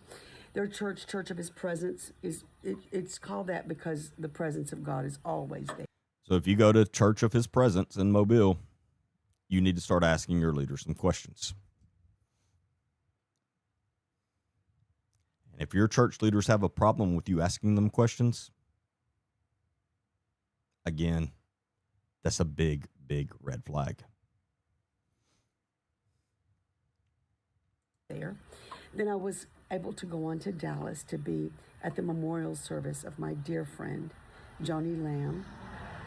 We were supposed to get in yesterday, but it was one of those days where, you know, one flight is delayed, that is delayed again, that leads to a cancellation, that leads to a rebooking.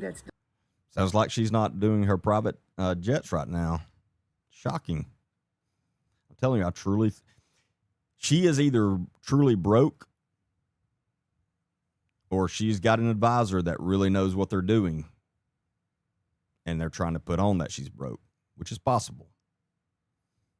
Delayed and rerouted, and then you get to that city that you didn't plan to go to, miss your connection, and end up spending the night. Actually, we spent the night in Nashville, Tennessee. But you know something, on the way home today, my dear friend, our dear friend, Pam Barnett.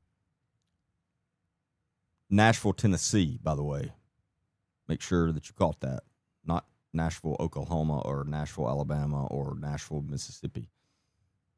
I just thought that was funny that she had to make sure she said Tennessee, like nobody knows where the hell she's talking about. She came to Nashville to pick Lauren and me up because I was kind of done with the flight. And so on the way home this afternoon, she was just sharing with me something that she had seen on her phone, a video clip. And as she was sharing it with me, I knew that the Lord was speaking a word to me to just help me. She's got comments back on. This is news. Ever since the news of originally broke about her son-in-law, she has had comments turned off on her videos. And now it appears they're back on. So we'll check that out too in a minute. Meet Karen, get things in perspective. And it comes from a scripture in 1 Thessalonians, the 5th chapter and the 18th verse, which we've talked about this before. It actually starts up at about verse 16. In fact, let me just show you. And I even brought my King James out here today. Oh, she's going to bring out her raggedy old Bible. Sometimes there ain't nothing like the old King James, is. There's nothing wrong with the raggedy old Bible, by the way. It's just the way you just see her with her Bible, like, it's theatrics to her. It's a prop, and it's very easy to tell. Is there? And it says this, 1 Thessalonians, it starts right there. 16. Oh, no, that's not it. Can you see it? It says, rejoice evermore, pray without ceasing, and in everything give thanks, for this is the will of God in Christ Jesus concerning you. That's just so loaded that you need to just pause and think about every bit of that. Let me read it to you in the New Living Translation. Look at this. The New Living Translation says, always be joyful. Just stop right there. Always be joyful. That's a command. Always be joyful. Never stop praying. Mother, praying for your prodigal. Never stop praying. And then, look, be thankful in all circumstances, for this is God's will for you who belong to Christ Jesus. Well, okay, I hear you, Lord. That no matter what we're dealing with, no matter what unexpected thing comes our way, I love that he's letting us know, be thankful in all things. Let me tell you something. If it's something you created yourself, going against his word, that wasn't his will. That's what she's trying to say. She's trying to say the situation she is in right now, that's God's will, and that's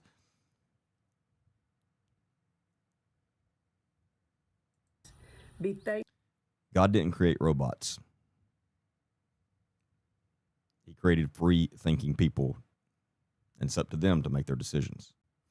Thankful in all circumstances. Give God thanks in all things, for this is the will of God concerning you. You know what I love about that is because, for one thing, I read one word on this today that just said it doesn't necessarily, you don't have to give God thanks for anything that's evil that's come to your life, because God never brings evil to your life. But in the situation of fire and unexpected challenges and warfare, or just little things that can annoy Her acting like, again, challenges and warfare.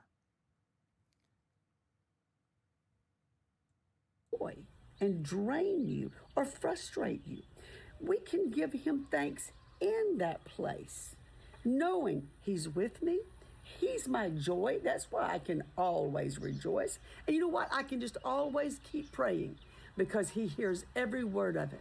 And I can just give him thanks. And here's why I can give him thanks. Because I know that even in the unexpected things of my life, even in the unexpected pain, he is working all things, Romans 8:28, working all of these things for good to those who love God, and I do, and you do, and are called according to his purpose, and that's us too. Lauren was telling me yesterday, so we were walking down the halls of different airports, and she was saying, Mom, we're just going to remember that today, every step that we take is ordered of the Lord. The Lord is directing this. Can I tell you that, sweet friend, for you? The Lord is directing your steps, every bit of it, the expected and the unexpected. And in these things today, rather than just sitting and just getting depressed and overwhelmed and aggravated, you know what? 3 things. I'm just going to rejoice in it. I'm going to rejoice that God's with me. I'm going to rejoice that I'm never alone. I'm going to rejoice that all of my needs are met according to his. All right, that's enough. Not as theatrical in this one. This is probably the least theatrical she's been that I've seen her.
And if anybody has commented on her video and it's been deleted, let me know, because reading through these comments, there's no way she hasn't been deleting a lot of comments.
Yeah, there's no way there's not more people calling her out.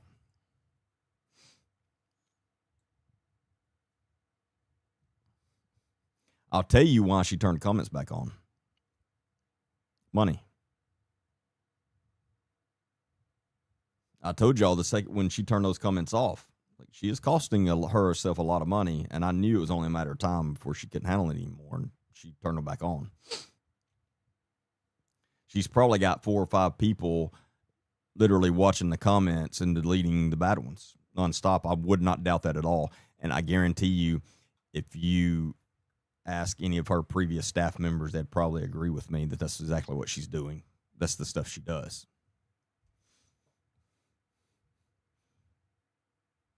She does these little videos on YouTube.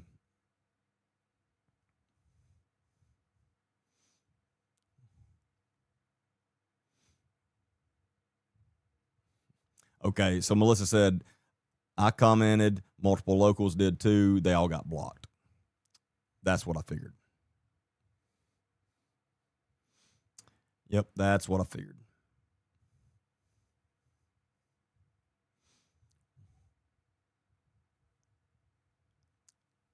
Derek Baker, you might have caused me to actually come home after being out of Hamilton for way too long. God, please use me to bring revival back to Hamilton. Well, I mean, most of the locals there, they know what's going on. They don't like it. They want her gone. They want this. I'm telling you, we've talked to a lot of them. Just go through town and talk to them. She acts like she has saved the town when hardly anyone in that town likes her. They know what's going on. They want them gone. They need a revival there. I mean, honestly.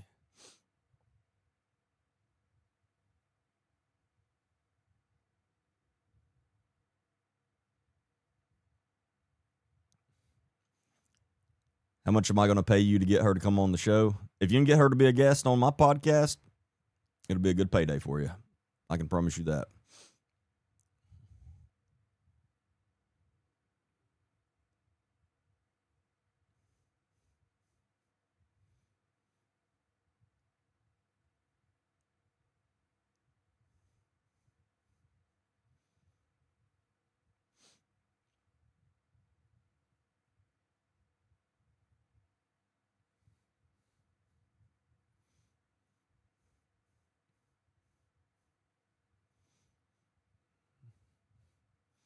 Well, I'm sure if Christy did some commenting, they were good too.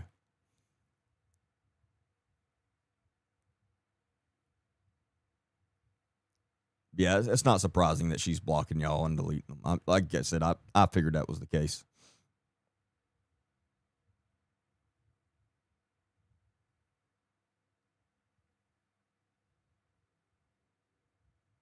I'm sure they have someone monitoring your content as well. 100%. Oh yeah, no doubt about that.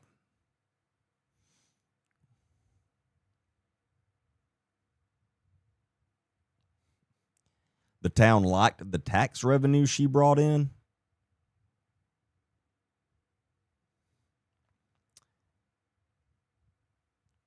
There's tons of empty businesses in that town now because of her.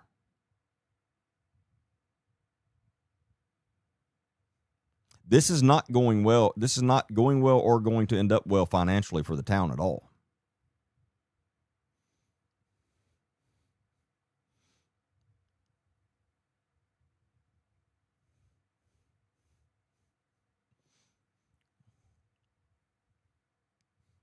How many victims? Like in all? Oh God, I couldn't even tell you. A lot.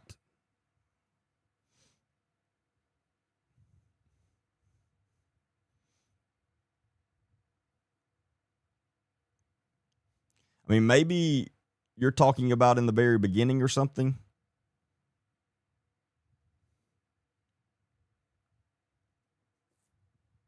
That was another thing with her, with the students there. They were only allowed to eat at certain establishments. Like, and I'm using this as an example. I'm not saying Burger King was one they couldn't, but as an example, the students were told you cannot go eat at Burger King, but you can go eat at Jack's. You can eat at Pizza Hut, but you can't go to insert other restaurant. So, like, I've talked to some of those previous business owners that pretty much went out of business because of her.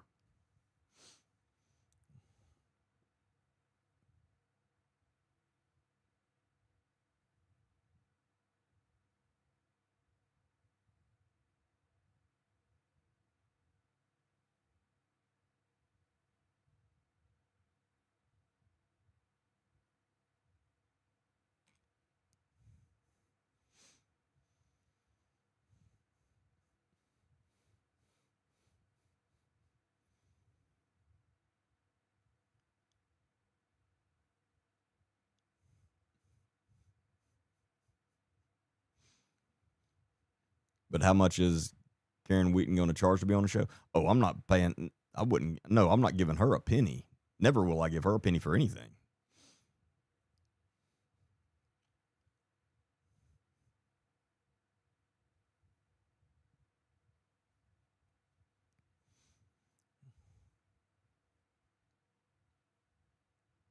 I lived in Hamilton for 6 months. It's a ghost town. Yeah, no, I mean, I've been through there like what 4 times now.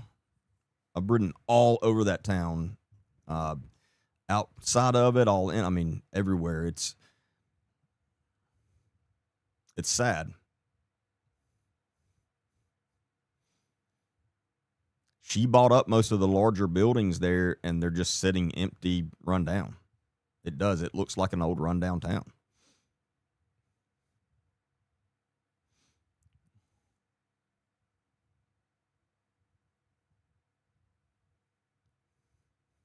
You're exactly right, Debbie. They must not have been donated to the ramp. No, I'm sure that's exactly what it was.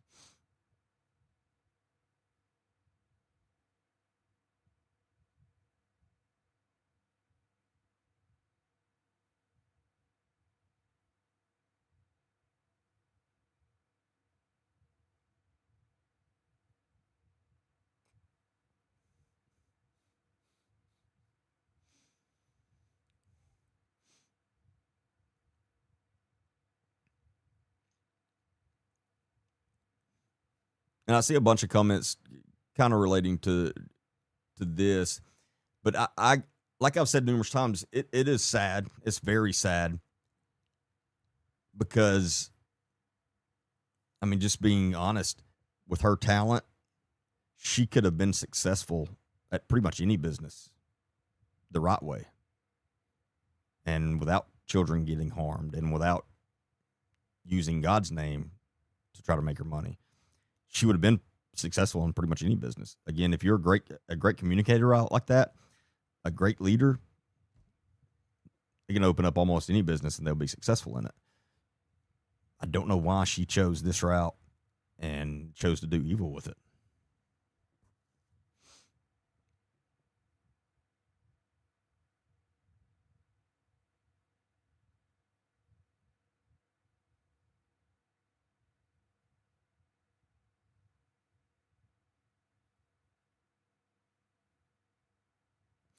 The authorities are investigating the, at least Samuel's cases.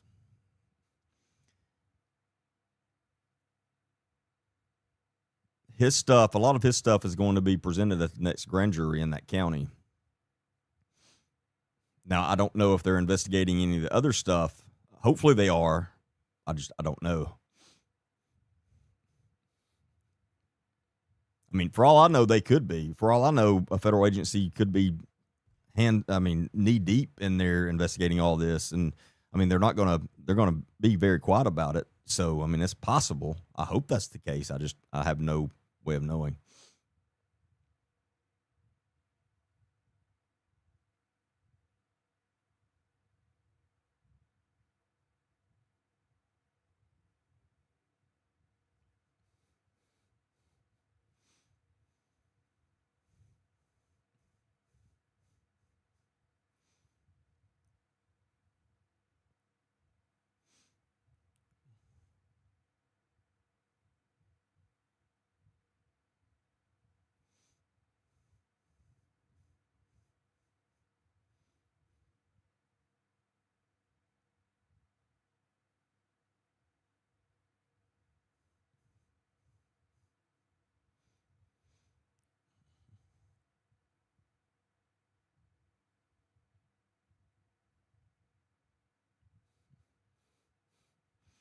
Well, I want the law shut the ramp down. Well, again, you gotta. It's not that easy. I mean, we're talking about. We know they're a cult. Again, that's no question. They're a cult. But the gov. Think of it like this: the headline: FBI shuts down Christian ministry, because that's how the story would get spun. So they can't just do that.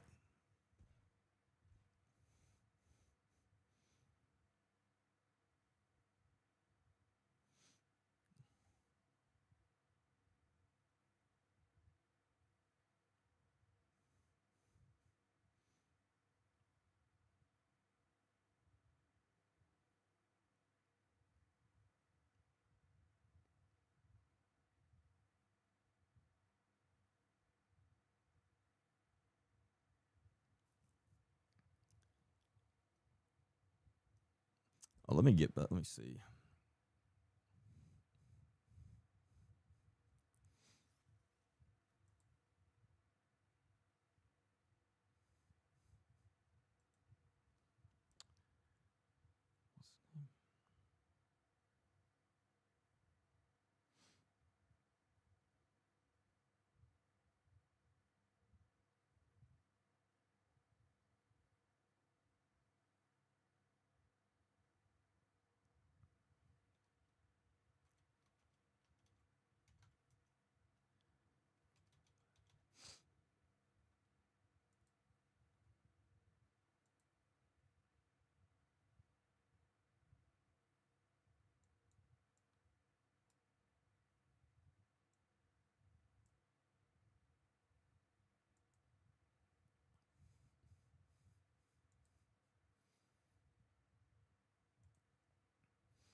So here are the buildings that she has now put up for sale. So this building is, and I've taken a bunch of videos and pictures and stuff of this building.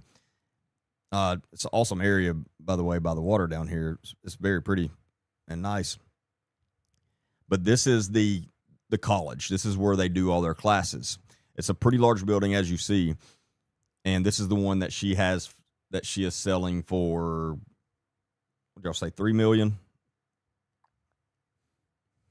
Yeah. So she has just put this up for sale for $3 million. Yeah, Sawtelle building. And so that's one. That tells you things are ending. If she's selling that,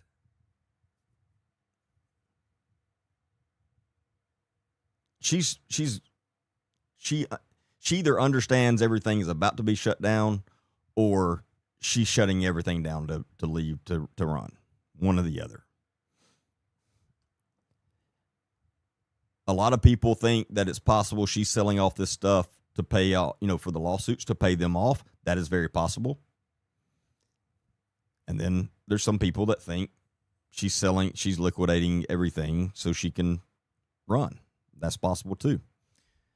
At this point, we don't know. And again, hopefully she is getting investigated by an agency. I don't know yet at this time, and we probably won't for a while.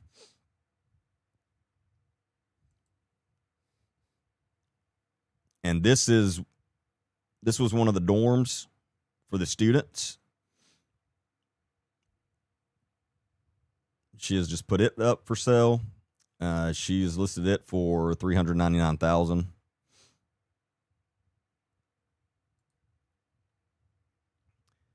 I'm not sure whose house this is, but she has put it up for sale. Somebody on here probably knows. Is this her mother's old house or something, or or is this one that she bought to house students as well?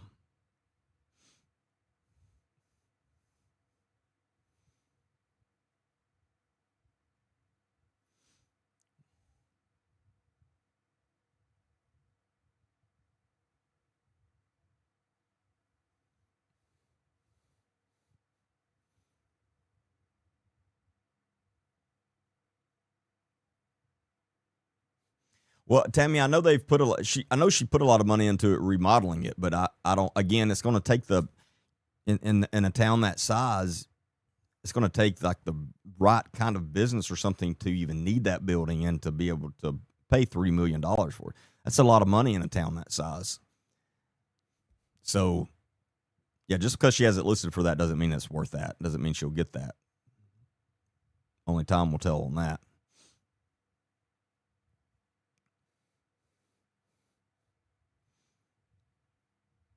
Okay, so this house was purchased for students. Okay, so she's got it up for sale for $120,000.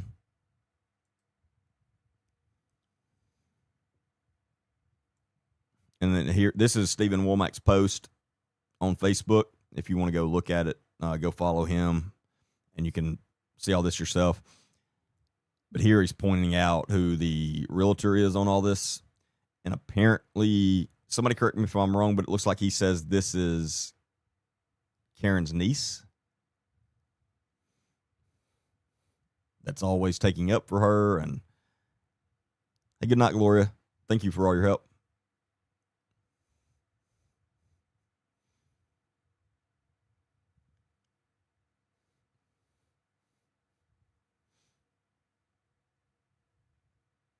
You went fishing in that pond? I've sat out there in my vehicle for a couple hours just seeing, the traffic, seeing how much traffic comes in, goes in the building stuff. But roll my windows down. It's very nice. I mean, it's very peaceful and relaxing right there. It's a cool little area. Yeah, so this is her niece, who's the realtor, who apparently has been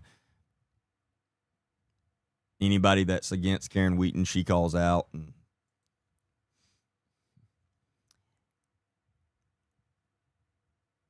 This is another house. Again, I don't know. Is this a house? This doesn't look like a house she'd have bought for students because most of those properties are run down. Do y'all know what this house is? But she's got it. She just listed it, and she got it listed for $365,000. Oh, actually, hold on. I think he said somebody says.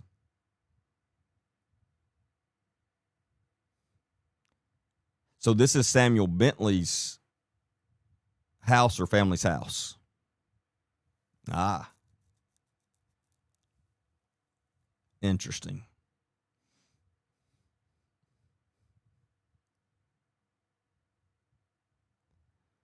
My God, the property values there and where I live. I wish they were like that here. 5,300 square foot for only $365,000.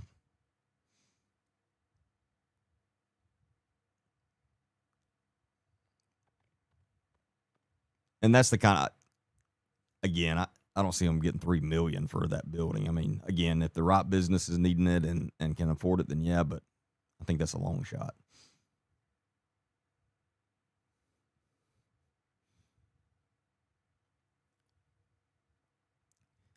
He also caught about 3 smallmouth bass.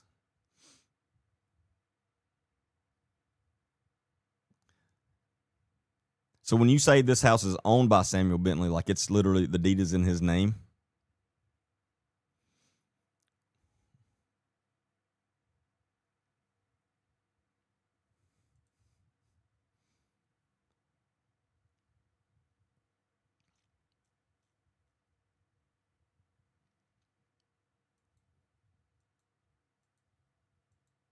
Now she also, this is not all she has for sale, right? Because she also has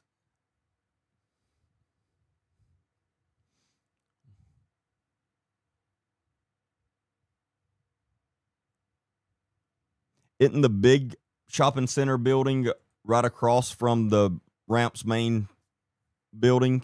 Isn't it for sale as well?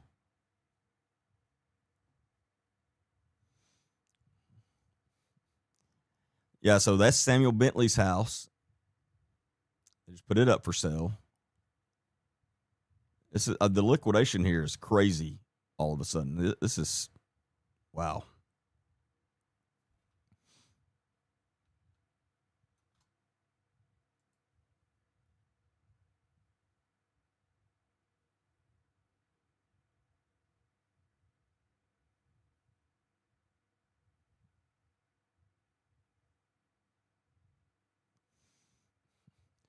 I think they own. I think she and the Ramp owns like is it 70 like 70 something properties. Somebody correct me if I'm wrong, team. But isn't that right?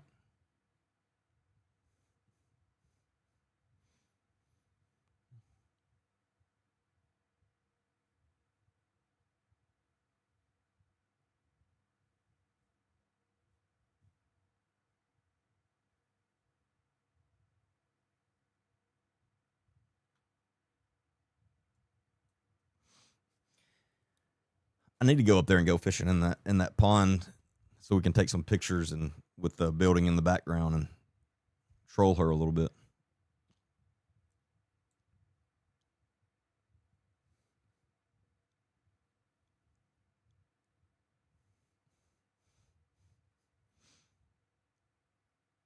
Yeah, Monica, that's the building I'm talking about. I think it's for sale too, but I may be wrong.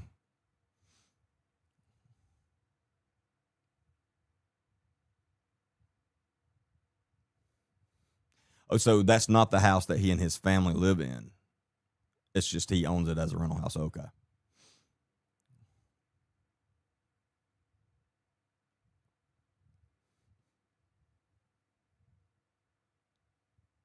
Well, and allegedly, he and his wife are not living together right now.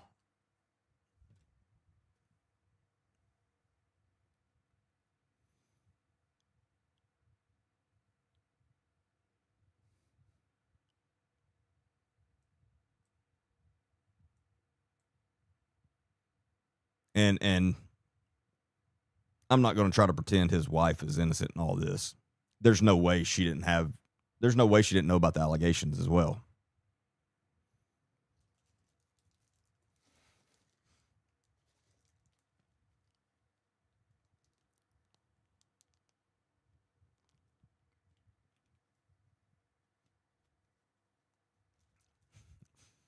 you do go fishing, don't get close enough to become one of her front porch friends.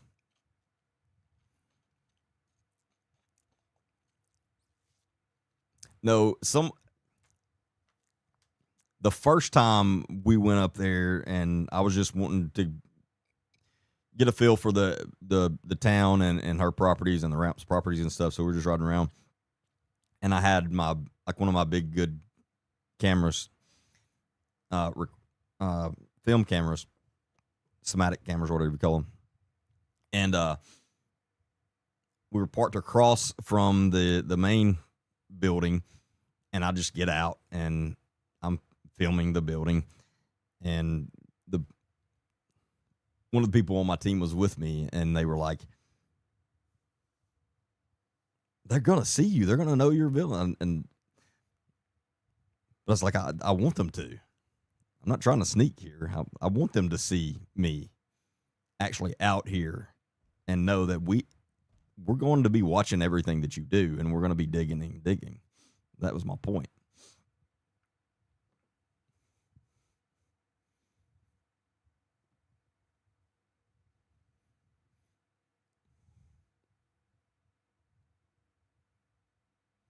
Oh, she hasn't put the shopping center up for sale. Okay, I must have made that up in my head. I was thinking that when last time I was up there, I saw a sign, but I wouldn't then.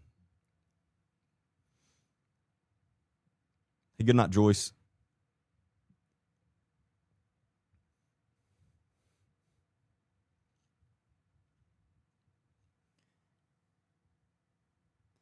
Hey, and if you're not following or subscribing, depending on which platform you're watching me on, please hit the follow button or subscribe button.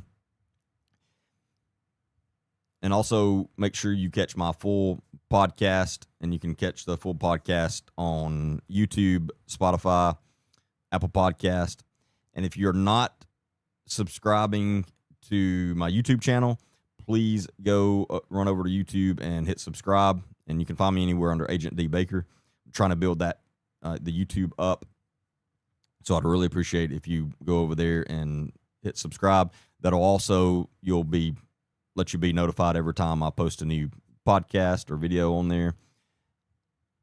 But it would be very helpful for me if you make sure to go subscribe over there. We're trying to build that up, and it's a very slow roll, but we're getting there.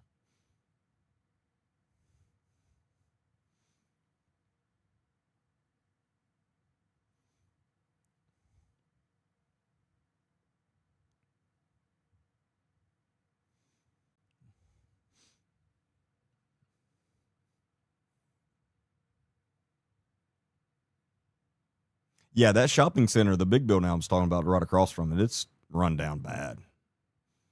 And I think she's on that. I think she bought that a long time ago and has promised all the, like, again, that's one of the projects she has raised all this money for, and it never came through. Oh yeah, and thank you, Katie. My normal live times are Mondays, Wednesdays, 8 p.m. to whenever, and Friday nights at 9 p.m. Central.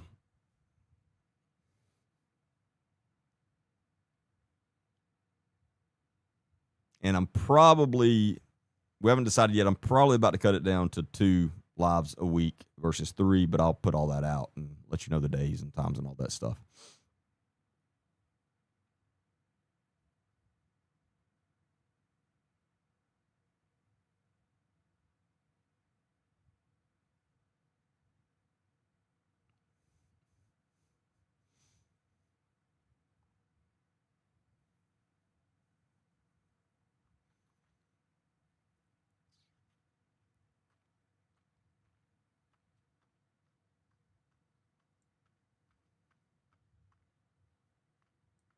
But yeah, we're going to be digging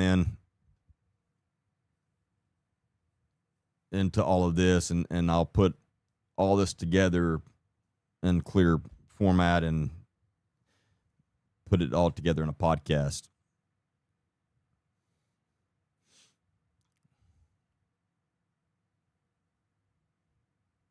Hey, I appreciate you coming on, Thomas.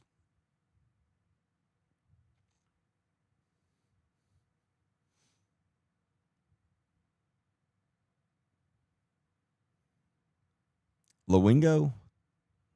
I must have missed something.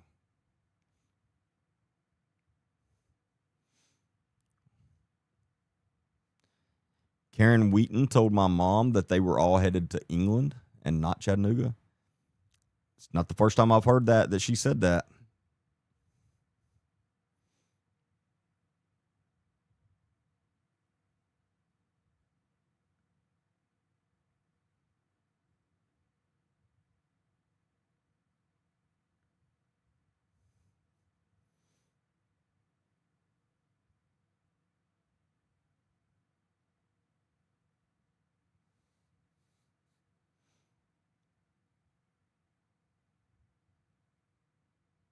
And if you do live in Hamilton or around Hamilton, and what I'm gonna come back up there. I want to come up there soon, and I want to get a few like very short interviews with some locals just to hear your thoughts. If you would like to give me a short interview, and again, we're talking about standing in a parking lot or something for 5 minutes, so it wouldn't take up much of your time.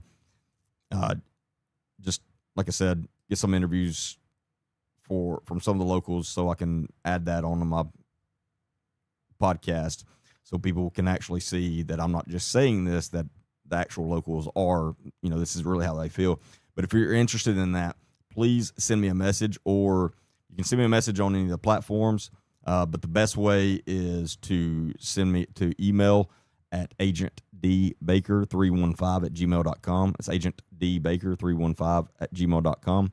But please let me know, and then we'll set up a day that I'm going to come up there and, like I said, get a bunch of interviews in. But I'd really like to do that. Any Dr. D's updates? No, he's probably knee deep in ChatGPT getting them to write up cease and desist letters.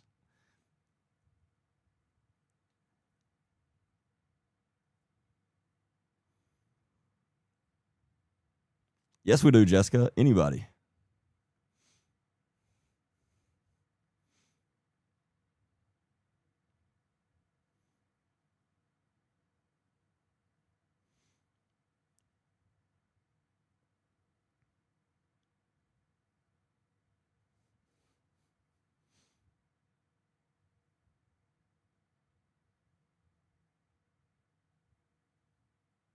But yeah, I don't know what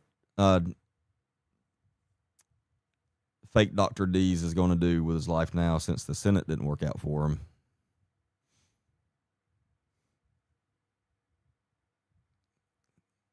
He'll probably try to make a living in suing people.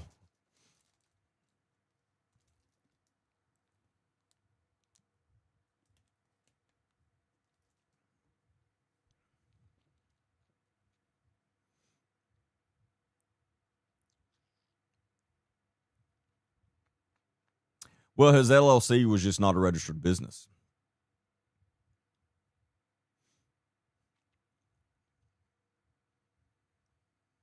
Like it didn't actually have a number or anything like that.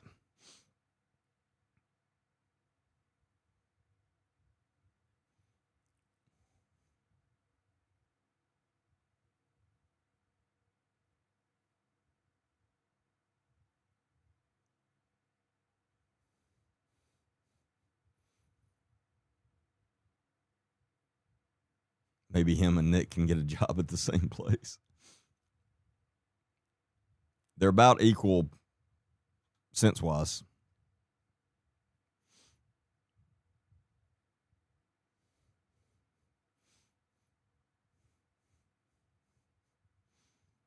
Yeah, he doesn't. The LLC doesn't have an EIN number.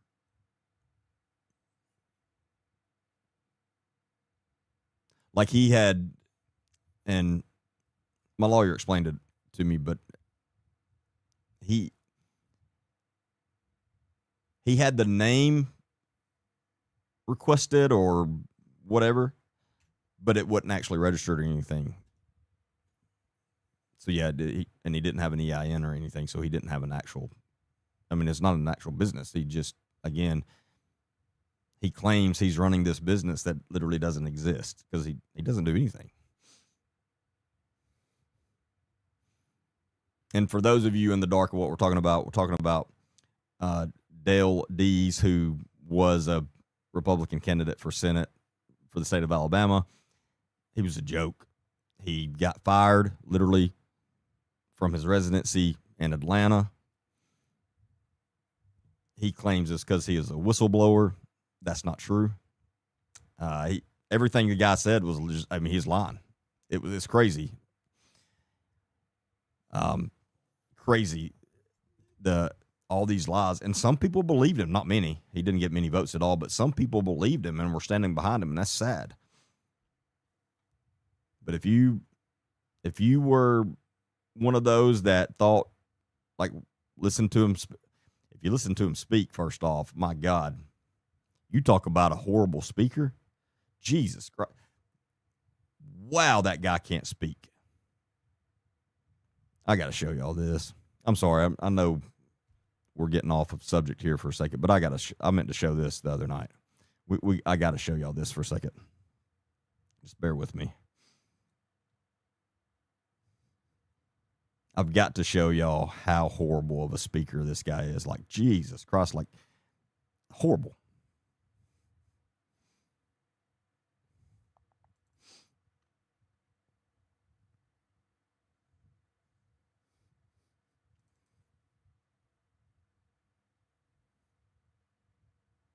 Good evening. This was some podcast he was a guest on. I've never heard of the podcast. It's called The People's Voice.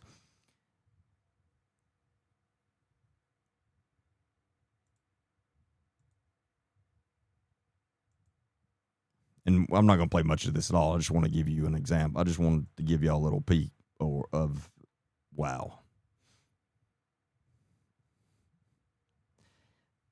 And I'm not trying to throw shade at these two podcast hosts. I don't know them. They may be great people.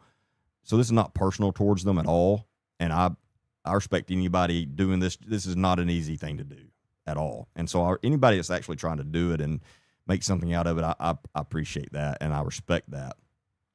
But they've got to work on their interview skills as well. This was just hard for me to believe that many people sit through this whole 37 minutes of this. Evening, welcome to WFUZ. Their money was going into these politicians' pockets, and I found that they were bought and paid for, and so that's been a big part of. So on our campaigns, we Shield has been accepted by Barry Moore.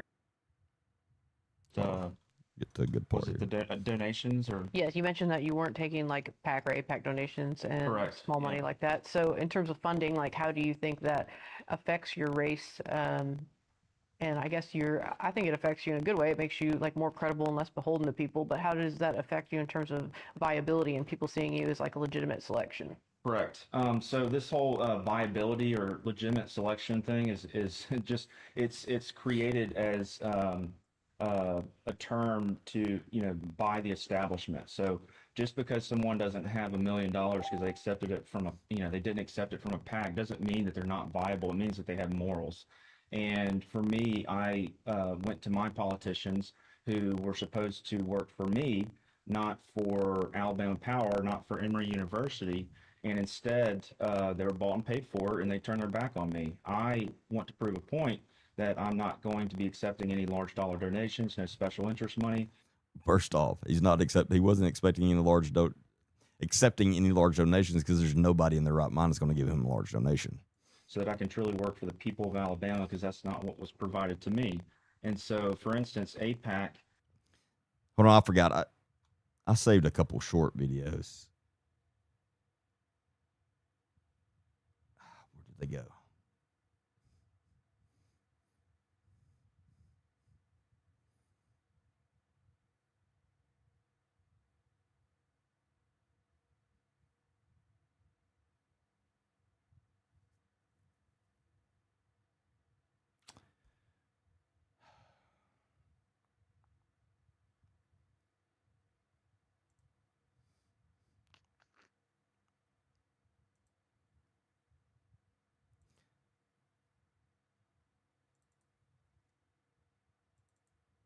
I want to play all this one that he talks about pharmacist and the way he works. It's not good. If I can find it.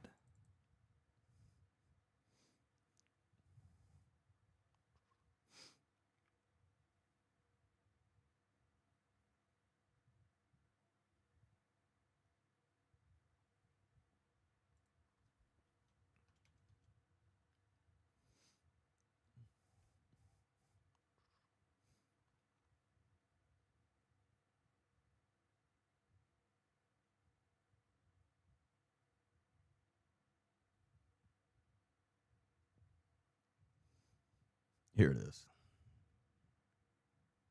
And it's just nonsense because it's like these sleazy, farm people that pharmacology, pill people that are selling.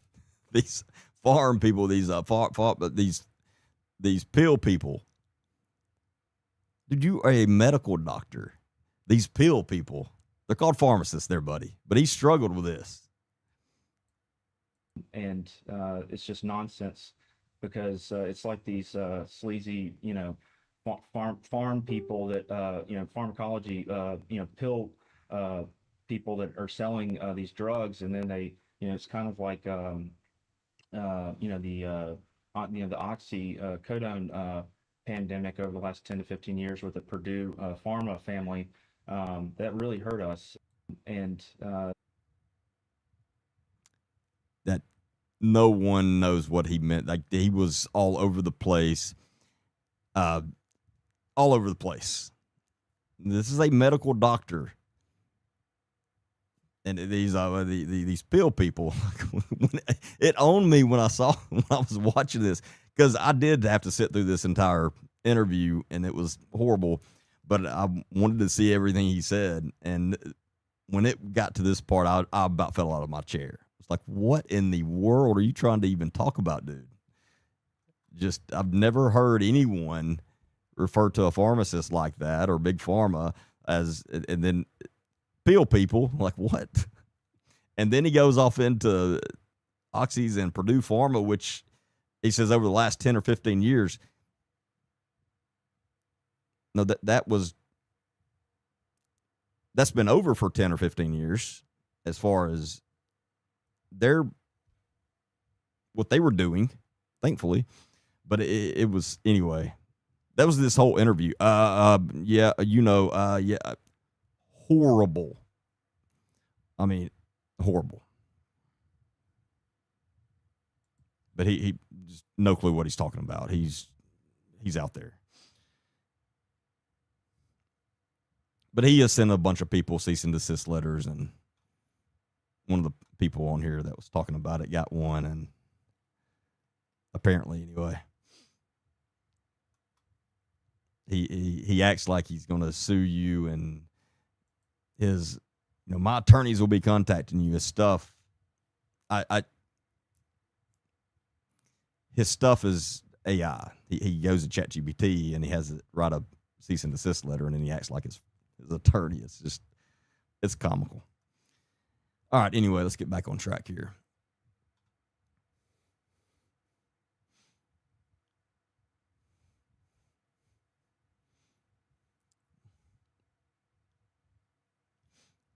All right, so I want to get into this other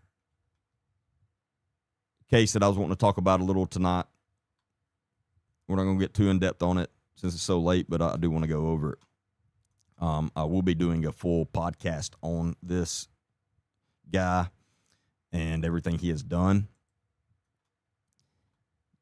We need to bring a lot more awareness to this, because this guy's still out, probably working somewhere else now. And everybody needs to know. And this is, so if you live in Morgan County, Madison County, anywhere in North or Central Alabama, and you are around this guy, you need to make sure your children are not around him. His name is Anthony Clark. And he has been very good at getting away every time he is in trouble. And I'm going to tell you what I mean by that. And once you learn about this guy's disgusting, despicable, insert all those horrible words, history, you're going to be shocked that he has avoided this. It's crazy. And we have a school system to blame on this. We have a sheriff to blame on this and some other people.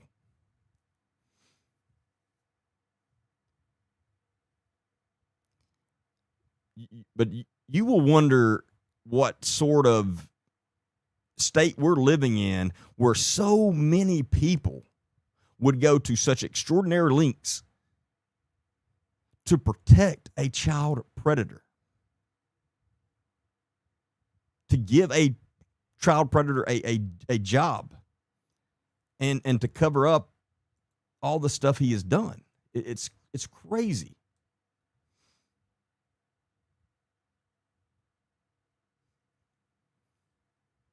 And again, we're talking about people in positions of power: school principals, superintendents, the sheriff, other teachers. All of them looked the other way, which caused more victims. And instead of just firing him, which is what should have happened from the very beginning. If you want to know who Anthony Clark is, we'll start with the federal lawsuit filed in 2019 by a young woman. She was a student of Clark's at Andalusia High School. So he was a teacher at Andalusia High School. And according to the lawsuit, Clark, who was a teacher and basketball coach at the school, coerced Wilcox, who was 17 at the time, into a S relationship. Clark, who was married and had a daughter roughly Wilcox's age, pushed Wilcox into S encounters at the school, in closets and empty classrooms, and at his home. Clark had faced similar allegations at other schools. And those sources provided detailed accounts of Clark's actions at 2 prior stops. I mean, this guy's entire career, this is what he's been known for. And instead of a school firing him, they would just run him off and he would go get hired at another school district.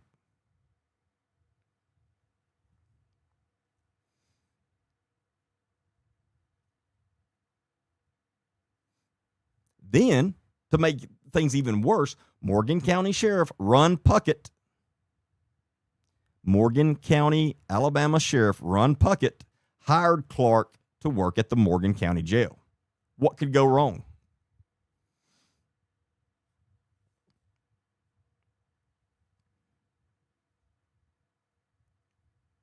Make sure you understand what I'm saying. He was hired to work at the jail while a federal lawsuit was active, after he had been forced to leave Andalusia High School, not fired, again, like I said, with rumors swirling about his conduct with underage girls. The sheriff hires him.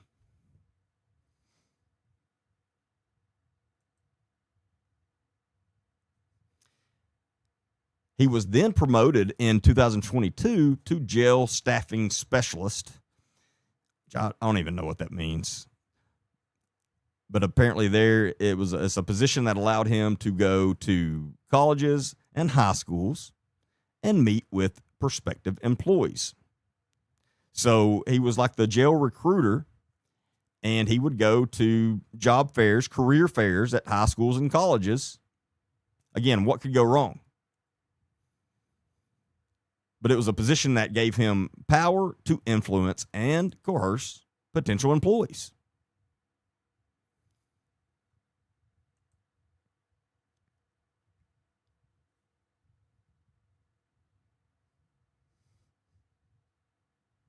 Now, Sheriff Puckett was asked about this, and his public information officer, Mike Swafford, answered with responses that were not great, to say the least. He confirmed that Clark had been hired in 2020 and that he passed a background check at the time. He also said Puckett became aware of allegations at some point and looked into them, but there were no charges that would preclude his employment.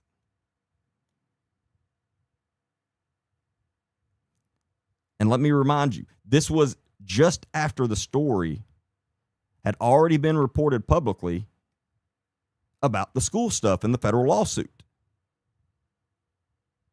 So I would love to know what Morgan County Sheriff's Office background check consists of, because for most law enforcement agencies, especially legit ones, the background checks are pretty invasive. It's not they get on and check your record. They go talk to people. They talk to previous employers. Again, this is a job in law enforcement. You can't just hire anybody off the street without checking into them a lot.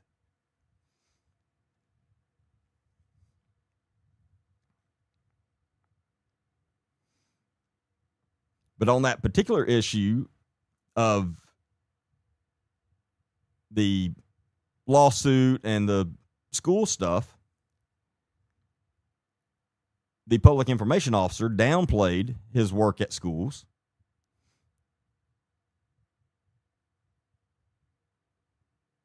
talking about his current job at the Walker County stuck in my head for sure, at the Morgan County Sheriff's Office, of actually going into schools and colleges at these career fairs. But there was an article where Sheriff Puckett himself in October of 22 literally said Clark goes to job fairs, high schools, and colleges. But then the public information officer says, no, he doesn't do that.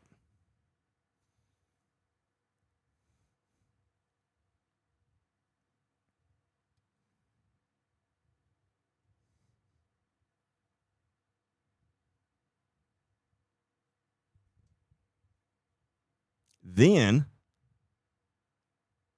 the sheriff did take action, finally, to move Clark off the payroll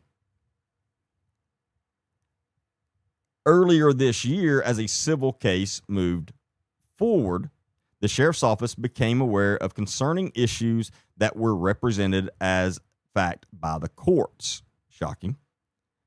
As such, they moved beyond the realm of allegations, and he was asked to resign. Again, let's kick it down the road.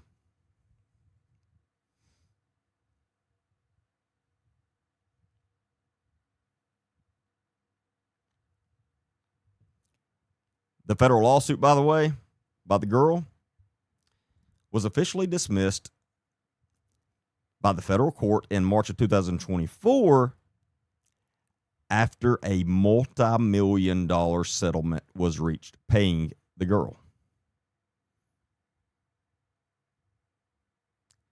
So, yeah, there was truth in this lawsuit, obviously a lot, because the school system paid multi-millions to this victim.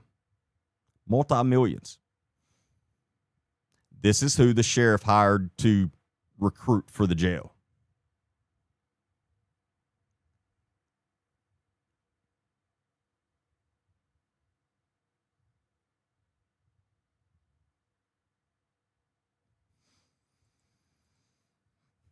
This is really going to piss you off. So there was one guy, a former superintendent at Boaz, Mark, and I don't know how to pronounce his last name, Mark Isley, Isley, so I'm guessing Isley. Mark Isley tried to hold Clark accountable because Isley had received a video in 2015 of Clark striking a student during a practice. Not a coach being a little too handsy, 3 punches with a closed fist. It was clear what had to happen. Clark had to be fired. The school system ended up forcing Isley out over this issue and kept Clark. Clark was allowed to resign later, and then that's when he was off to his next job at Andalusia, where he got his next victim, who ended up getting the multi-million-dollar lawsuit. So if the school system in Boaz, Alabama would have done what they should have done,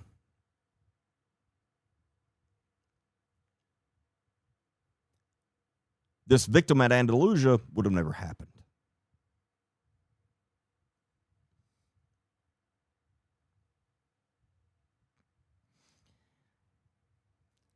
Multiple sources have now came out and told of inappropriate, or well, they came out when it was going on, but we've just now found out about this, of inappropriate interactions between Clark and at least one female student at Boaz. And during deposition testimony in the other lawsuit, it was revealed that Clark had another inappropriate relationship with the student assistant during his time at UMS Wright. A relationship that allegedly produced a child.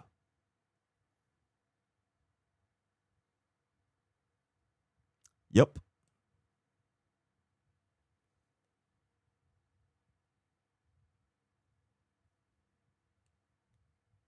Had a child with a student.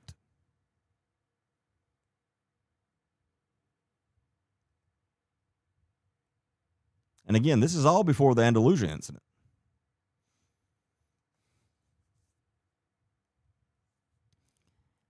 And this was the same school where he punched I forgot what he coached, but he punched the student during a practice on video.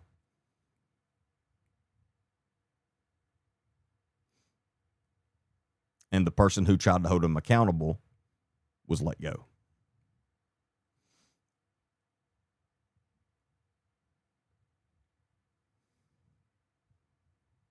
And it gets worse. In the record filed in federal court, dozens of people, students, teachers, administrators, law enforcement, and parents were all aware of the ongoing relationship between Clark and the Wilcox girl at Andalusia. Everybody knew about this, and it was just, yeah, that's how it is. A high school student where he was a teacher and a coach.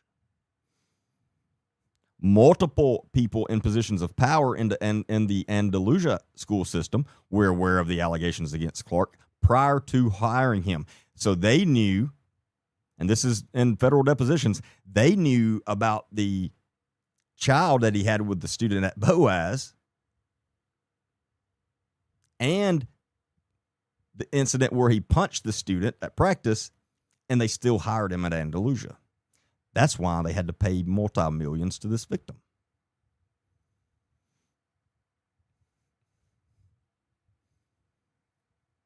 So Deidre is from that area, and she's familiar with it. And she said, so Mark Isley was the superintendent that they let go, and they ruined his name over a child predator.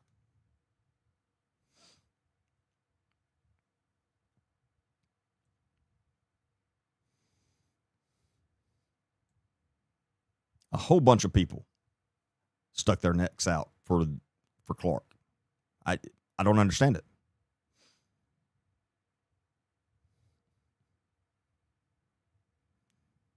Clark, with the lawsuit, Clark finally lost his teaching certificate, and the school system agreed to pay, again, the multi-million-dollar settlement. But Clark slithered away once again, never facing criminal charges, despite Kimberly Wilcox, the victim, repeatedly filing complaints and providing evidence to local police. So we have the school system that didn't help the victim. We have the local police that didn't help the victim. Nobody.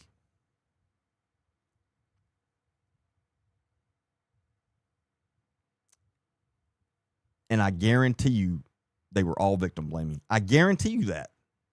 I guarantee you this all got blamed on the 17-year-old high school girl, not the grown man, teacher, and coach.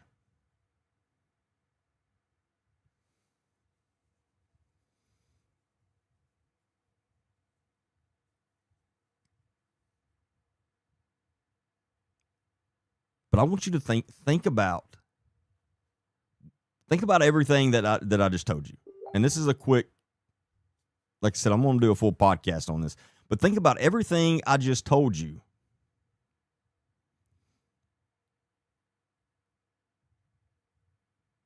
This guy has been allowed to slither away from a all-out relationship with a student assistant at one school, allegedly even having a child with them, then allowed to resign from another school after striking a player and facing other allegations, then resigned from another school during a full-blown federal lawsuit over an ongoing relationship with a student. Then hired by the sheriff to recruit at high schools.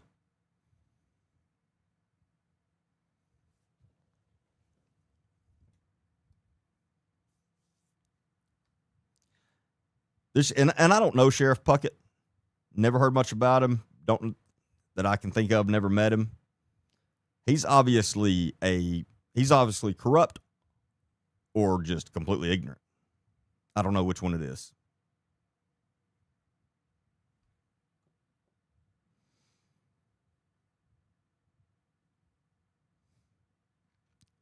And Puckett's excuse, the sheriff's excuse was, well, there was no criminal record.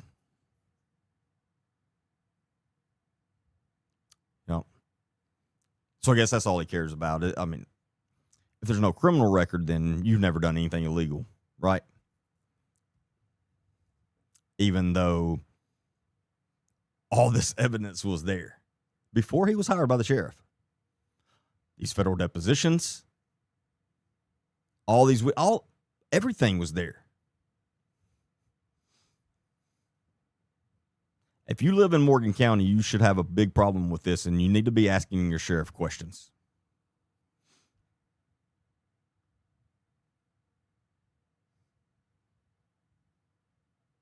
But and what pissed me off the most is with Sheriff Puckett saying, well, there was no criminal record. Yeah, that's the problem. That's the big issue here. Because there should have been. But no one did what they were supposed to do. No one. Why were all of these powerful people, everything from superintendents to police chiefs and to sheriff, other teachers, why were all of them willing to stick their necks out for this child predator? Why?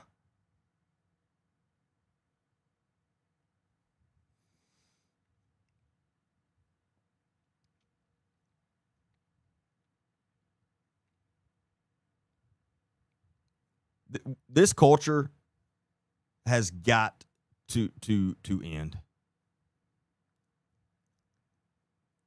This is the same culture that we've seen in Walker County with was it Cordova or Carbon Hill?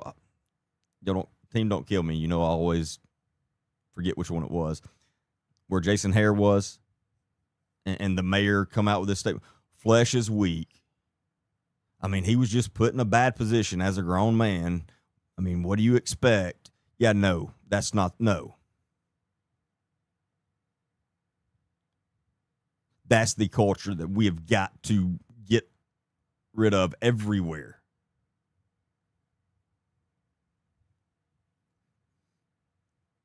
The school districts, all the professionals, again, all the teachers, law enforcement, sheriff himself, every single one of them need to be held accountable.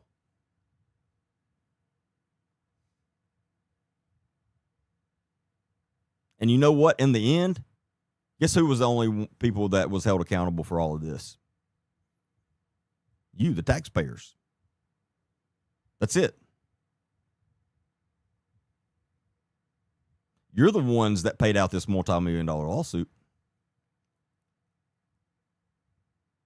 It didn't come out of the superintendent's pocket. It didn't come out of these teachers' pocket. It didn't come out of law enforcement's pocket. That's why they don't care.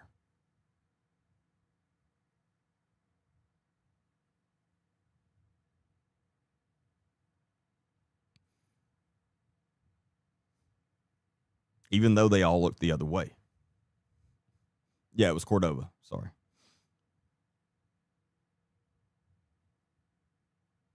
This man should have been in prison. He should be in prison right now. He's still not, again, he's still not ever been held accountable. The sheriff didn't fire him. The sheriff forced him to resign. And guess when the sheriff forced him to resign?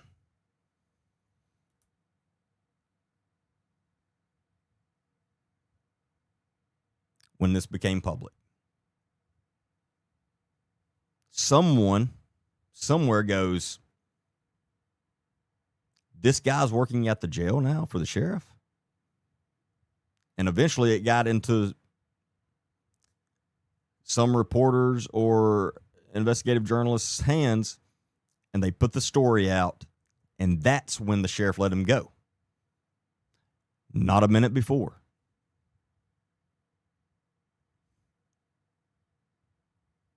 And you know why he let him go then? Because it was right in the middle of election season. This just happened. And it worked for the sheriff. Unfortunately,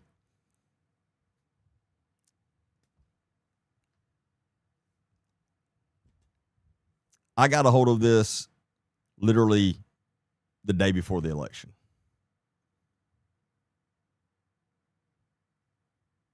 I'm telling you, if I could have gotten a hold of this 6 months ago, Puckett wouldn't have been reelected. So it worked for him.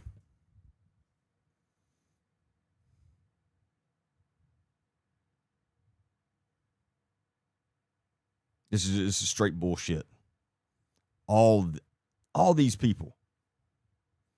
And again, the only people that was actually held accountable was the taxpayers.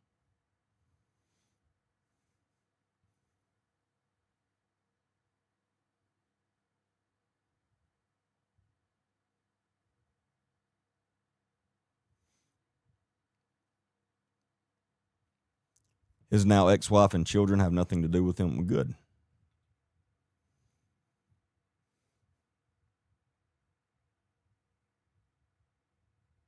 But yeah, we're going to, again, this is another one we're going to be loud nonstop on.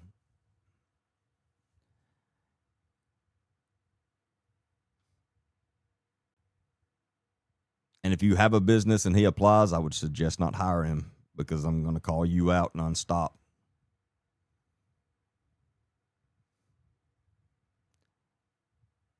And Mr. Clark, if you are listening,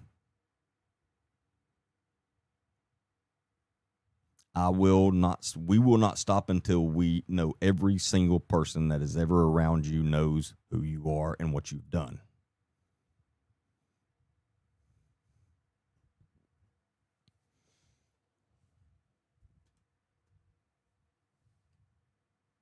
I'm so sick and tired of seeing these stories with these child predators. And we got Samuel Bentley, who was over a ministry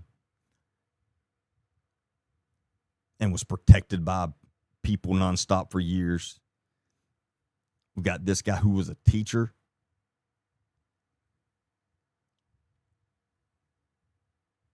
And this is just a few examples, unfortunately.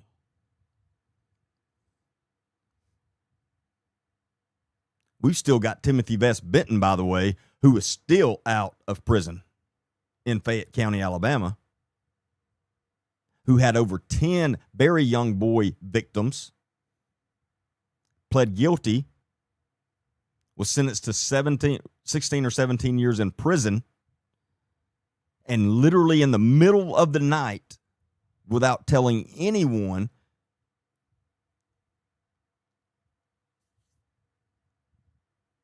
the judge in Fayette County for the 24th Judicial Circuit lets him out of prison on house arrest with absolutely no reasoning whatsoever. And that was Judge Samuel Junkin.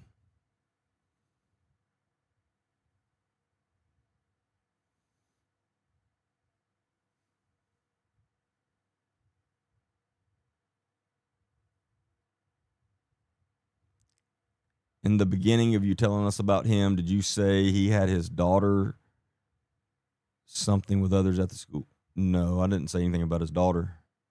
I don't even know if he has a daughter.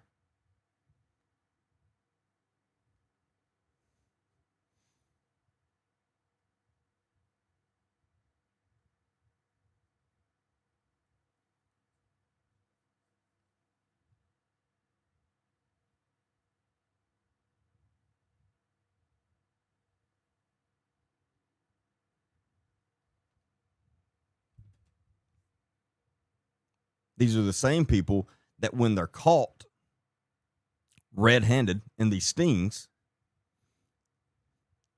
is exactly what this fake Dr. D's that was running for Senate,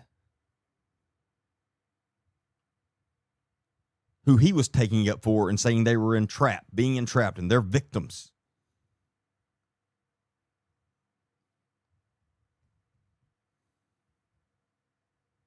Which again, as I've said, Dr. D's means you're saying the reason you feel like that is because if you were in their situation, you'd done the same thing they did. And if you would have, that would make you a child predator too. Whether you've acted on it or not. If there is someone out there that doesn't understand, if you even would think about acting on these things, you're sick and you need some serious help, because it is not normal in any way whatsoever. A normal grown man the thought never enters his mind.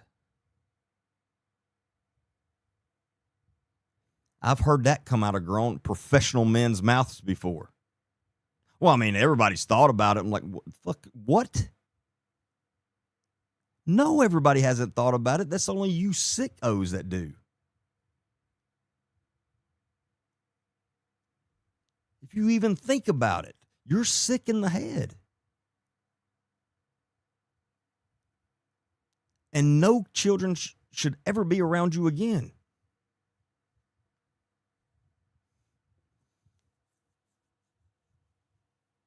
Oh, Steve. Okay. Yes. I was just saying that he had a daughter that was around the same age. Yeah, you're right. I did say that. Because talking about Clark, he has a daughter that is around the exact same age as Wilcox, the victim. But that's all I was saying about his daughter.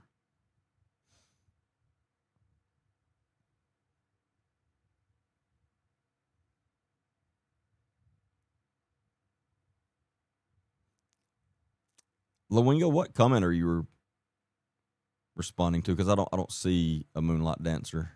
I was just curious what they said.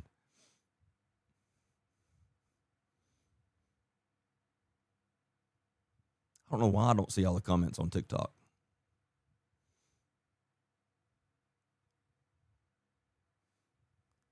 How do I get out of this? Help I want out. Oh, I don't know. Okay, I'm confused as you are. I see. I was just curious.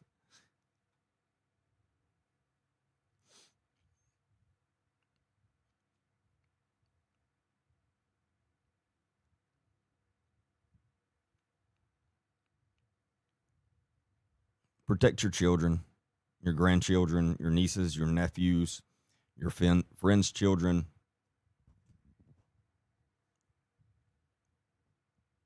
These people are everywhere. Unfortunately, they're in these ministries, they're in schools, they're in law enforcement. They're everywhere. They're doctors.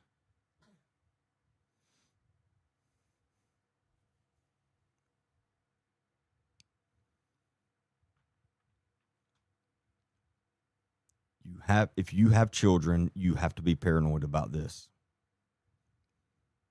And don't ever think, well, that'll never happen to my child.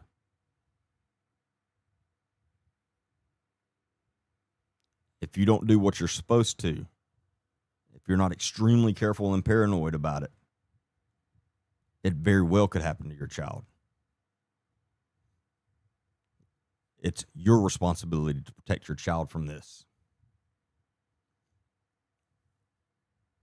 That's literally the course that we're putting together right now. That's going to, as soon as we release our website, of teaching parents, teachers, law enforcement, all the above, of how to protect children from these predators in person and online. There are a lot of steps you can take that will make your child a hard target. Too many parents are sitting there and their children are very soft targets right now, and we got to fix that. The predators are there. They're not going away.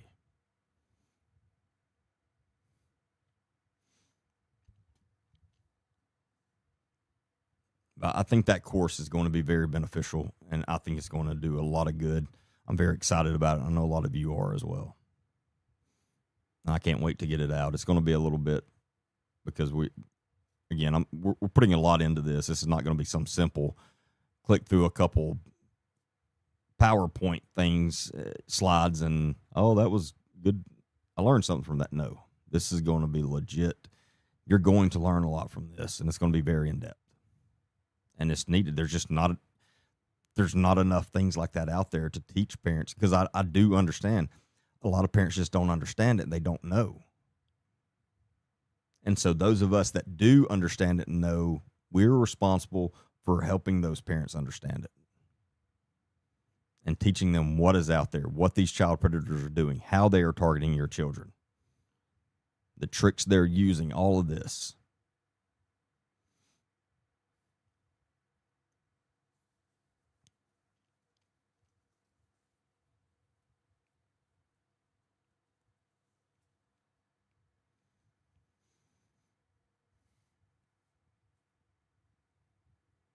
I don't understand why these predators are not on the registered SA list. Well, they have to be convicted. You have to be convicted before you're on that, unfortunately.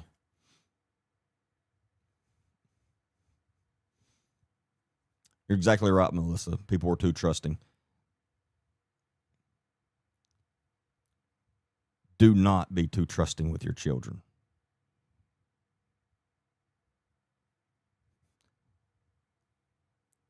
I see these things going around, and yes, I'm about to get on this rant.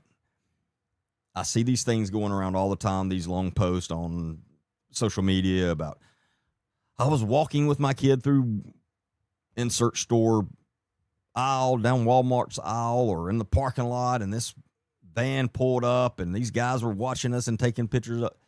That's not how your child is going to get involved in this. That's not how it happens. That's somebody that's watched too many freaking movies and think that's the way it happens. I wish that was the only way it happened. There would be a lot less victims.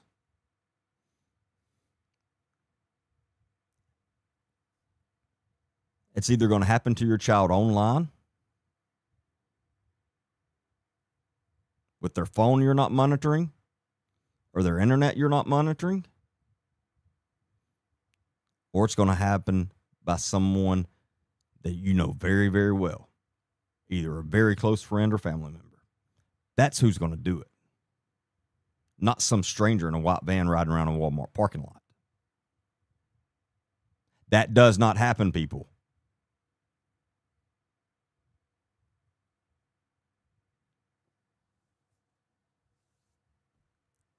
those two ways I just described, unfortunately, happens every single day, multiple times.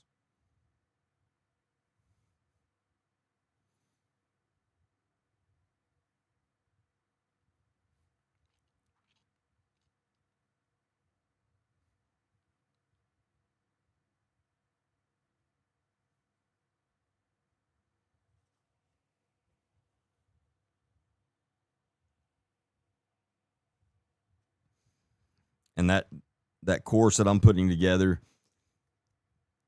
again, it's going to be very in depth. I'm even going to break down how for you to watch body language of your child and predators, things that will throw up red flags to you for you to at least look into a little bit. I mean, all that stuff. We're going to help you make your child a very hard target. You just don't need to think it can't happen to you, because it absolutely can. Again, I mean, we've seen just tonight we've talked about it could happen to them in school. It could happen to them in church. It could happen to them at the doctor's office.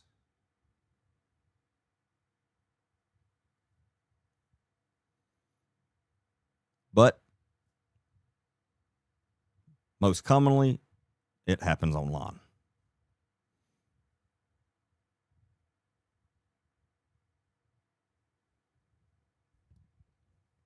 And I've called them out before. Nick Smith, Walker County Sheriff Nick Smith's, was it 12 or 13-year-old daughter, when her mom was on bragging about how she's on social media now, the 12 or 13-year-old daughter. And y'all know my thought. Let me tell you this. If your 12 or 13-year-old kid is on social media, you are begging for a child predator to come in and take them. There's no other way to put that.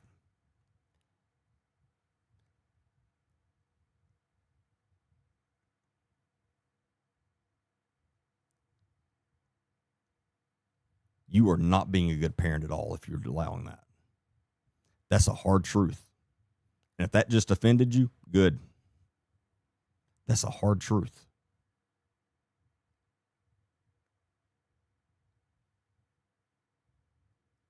You need to listen to this.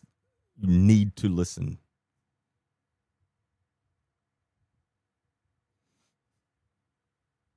But Nick Smith's 13-year-old daughter was on social media the other day making comments and stuff, and somebody sent it to me. I was like, you got to be kidding me. Like,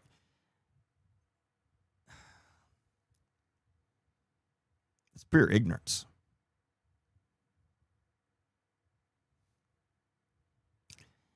Steve, you are correct. It's not only men predators, there are female predators, but it's 99% male. But yes, it absolutely can be a female. I'm not telling you to not worry about females, because it absolutely can be.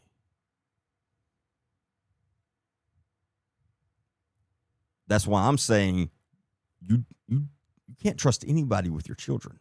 And that's sad and that sucks, but that's the fact.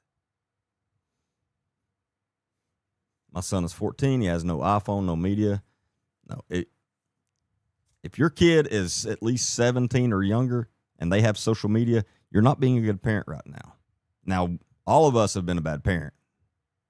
Trust me, I'm far from a perfect parent. I've made mistakes. So I'm not saying you can't fix it. If your child is 17 or younger at least, and they have social media, you're being a bad parent right now, and you need to fix that immediately. If they have an iPhone, a smartphone that is not monitored, and by monitoring, I don't mean you go through their phone every once in a while. That's not monitoring. Kids are smarter than us on electronics. They're smart enough to delete things. They're smart enough to know how to hide things on there. That is not monitoring. If your kid has to have a phone, and I understand there are reasons certain kids need phones. I don't have a problem with that. But most of you know my thoughts and what I say about that. There are phones or there are apps like, and I'm not promoting this product, I don't get paid for them, but the Bark phone, which is what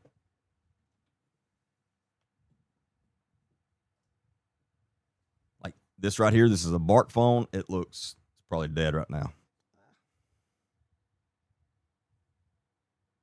But it's a nice smartphone. Looks pretty much just like my iPhone. This can be fully monitored, meaning I can give this to my child if they're going to a friend's house or to a get together or whatever, where they'll need to contact me or may need to, or it's preset to the only people that can call this phone are the numbers I program into it. The only people that this phone can call are those numbers. The only people they can text and can text them. And has no internet access to where they can get on social media or anything.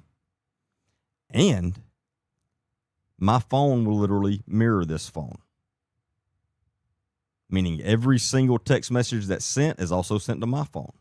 Every text message that's received is also received by my phone. Every phone call, how long they are, every single swipe on this phone, I can pull up on my phone and watch a video of it. That's what you call monitoring. And if your child, 17 or younger at least, has a smartphone and it's not like this, you're not being a good parent. Again, if that just offended you, good. You need to listen to what I'm saying. These are the ways you make your child a hard target. And no, your child does not deserve privacy. That's hogwash, as my grandma used to say. That's what that is. Bark. I think it's BARK. And again, this is not the only one. There's a couple other companies. This is just the one that we got that I'm very familiar with. So there are some others. And there's also, Bark also has an app where you don't have to actually buy their phone. You can use any smartphone. You can download the app onto that smartphone and it turns it into a Bark phone. And it's not expensive at all. What we looked before, it was like, I don't know, it was not expensive at all. It's crazy cheap.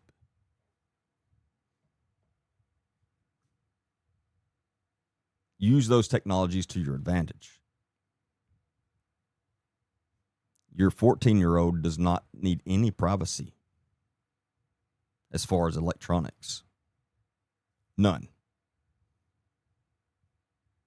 Let me say that again. Your 14-year-old does not need any privacy on electronics. None. There should not be anybody there texting that you don't see all the text. No one. They damn sure, again, you're just absolutely nuts if they're on social media.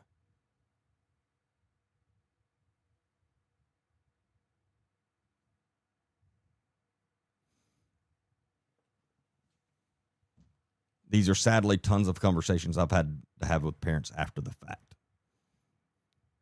where they're sitting across the table from me or standing across from me and they're breaking down, losing their mind because something bad has happened to their child. They thought they were doing everything right. And I start telling them this stuff and they, with literal tears in their eyes, look at me and say, I wish somebody had told me this before this happened. That's why I'm so passionate about this. I've had to have those conversations with so many parents.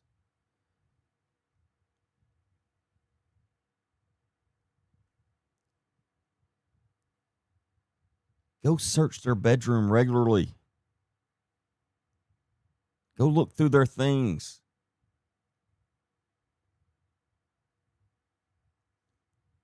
It's not easy. It's hard. Being a good parent is very complicated. Nobody said it was easy. It's not going to be. It's a full-time job. And if you're a parent and it doesn't feel like a full-time job, you're not being a good parent. You're being a parent, and there's a difference. Please understand that. It is hard. but they're your responsibility. They're going to make mistakes. They're going to do things behind your back. There's some things they're going to do that you could be the best parent ever and they're still going to happen. I get that.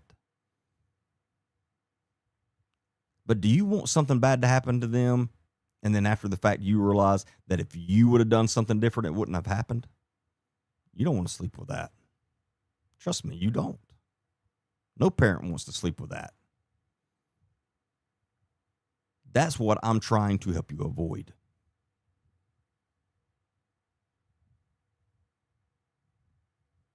It's not easy.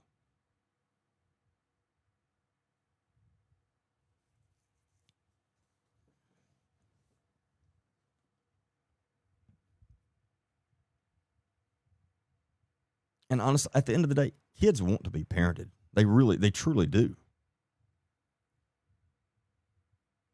I wasn't parented, and I would have given anything as a young child to have been parented. But I wasn't, and it sucked. I'm telling you, kids want to be parented. In the moment, they may think they hate you. They may think you're the worst person ever. But I'm telling you, kids crave that. They want a real parent. They don't want a best friend. Be a real parent. In the end, they will have the ultimate most respect for you if you're a real parent.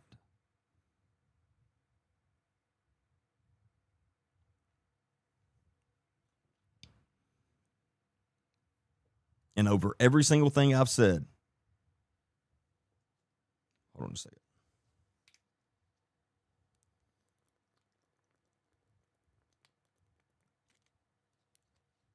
The most important thing over everything I've said, if you don't do anything else I've said, this is the most important by far. Make sure your child knows 100% they can be fully open with you about anything.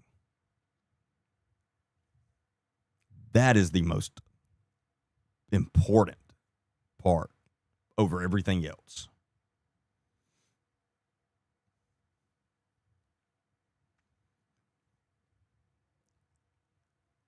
And that's tricky.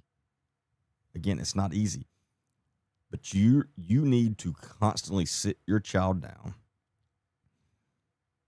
and they need to fully understand, number one, no matter what mistake you make, no matter what you do, I'm still going to love you. No matter what. There's nothing you can do that will cause me not to love you. And look at them and tell them, I understand you're going to make mistakes. You're a child. You're going to do stupid things. You're going to mess up, sometimes really big. But please understand, no matter what you do, you can come to me and tell me about it. And I will help you out of that situation. Don't try to take it on yourself. This is how sextortion happens. You got a 14-year-old or 15-year-old, and their parents has done everything right, they thought. And the very young teenager is talked into sending a picture that they never should have even taken and sending it to someone. And then the second they do, that person has them. And then they start telling your child, you're going to do everything I say, or I'm going to show the world this picture. I'm going to post it everywhere. And then your child feels that there is no other way out but doing exactly what that person says. It's not going to stop. Your child needs to know, hey, if you do that, there are consequences. No doubt about that. But if you do screw up like that, I'm still going to love you. And if you do screw up like that, just come to me and tell me, and I will get you out of that situation. I will make that situation get better. I will fix that for you. But I can't fix it if you don't come to me. So if you come to me and tell me that, I'm not going to hate you. I'm not going to ground you for life. I'm not going to take every single thing away from you. I'm going to love you. Again, there will be consequences, but we'll work through that. That's simple. But you have to come to me and tell me. And I will fix it. And if your child does come to you and tell you that, and you don't know what to do, message me. There are organizations out there, there are ways that they can find that, get that, if that picture has been put out, that it can be found and they can pull it. That exists.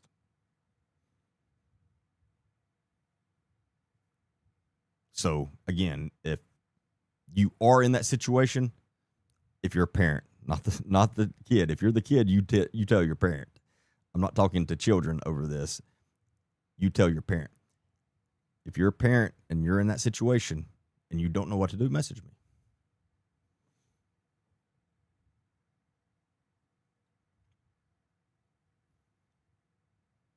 But that's one reason it's so important. And the most important thing is for them to know they can always be open and honest with you, no matter what they do. If you're that strict parent of, no, you will not do this, you will not do that, and they do make that mistake, they're going to make mistakes. And they do, they're not going to come to you.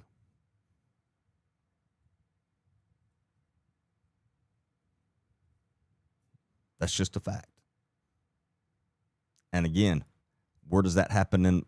What kind of households does that happen mostly in?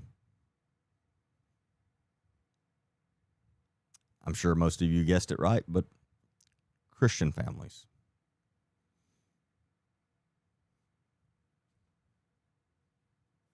Because they think their child is perfect and can't do wrong.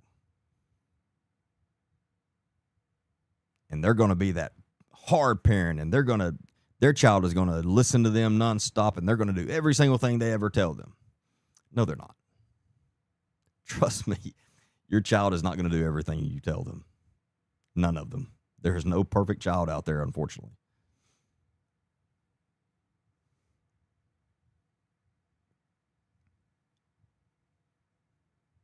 Well, that's the problem, Deidre. Deidre said it goes on more than we think because these kids have social media. That's the problem.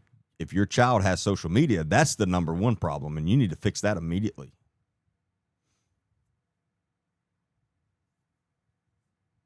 Hey, Kristen.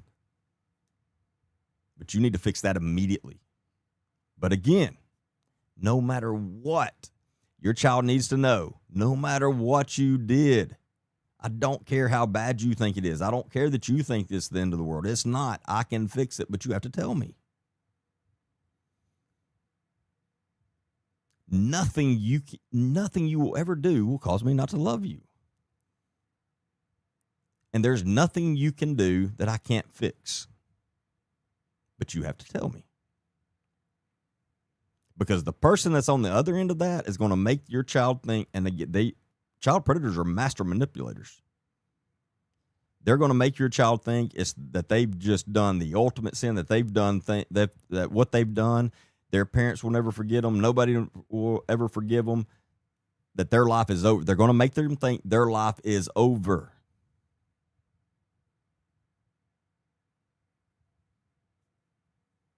Your child needs to know they can come to you and say, I've screwed up big time and I need help.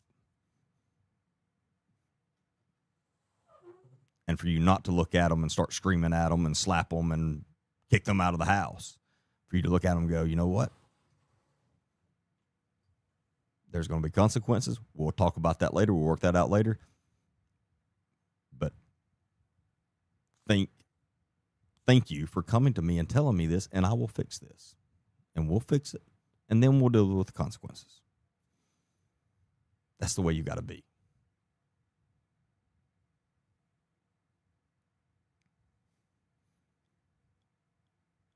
Because again, don't ever think it can't happen to your child, and don't ever think your child is too perfect.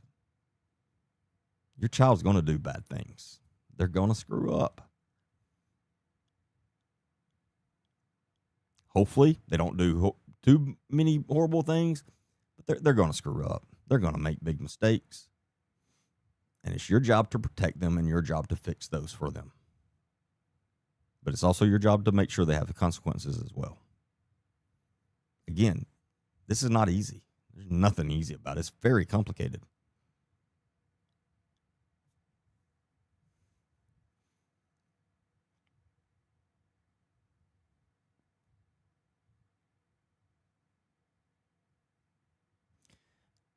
Exactly what happened to my best friend's son, a 14-year-old athlete, student, A student. Yeah, Charlie, I mean, it happens a lot. I've had a parent that I know call me, thank God their child, they knew they could be open with their parents, and they went and they told them, hey, I've done something really, really stupid, and I'm in bad trouble. And their parent didn't know what to do. They called me and we got it fixed. And if their child hadn't have came to them, it probably would have ended horrible for their child. I mean, I know it would have. It would have been really, really bad. But they went to their parent, they told them. And that's what saved everything.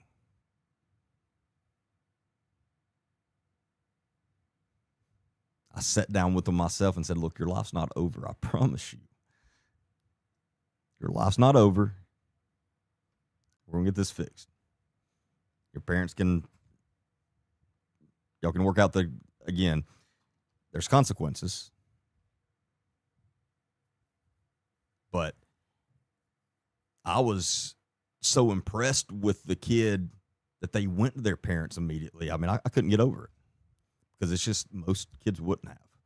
And it showed me then how good of a parents they had, that their child knew they could come to them no matter what. Because this was something they did something really, really stupid, very stupid, but it was not the end of the world like they thought it was.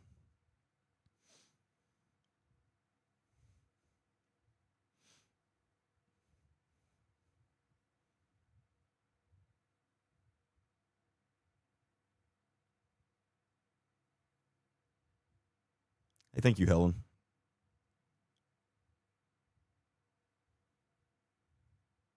But it's like, I mean, almost every day now we're having to talk about a case, a story that involves a child predator, and it's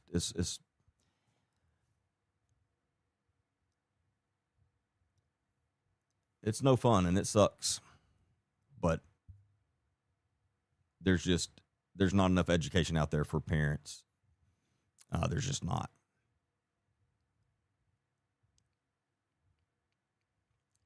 And kids, and this goes back to they better not be teaching my 10-year-old sex education in school. Okay, don't let them. I'll tell you exactly what's going to happen to your kid. And who's against that? Christians, so-called Christians. Don't talk to your 10-year-old about it. See where that gets you.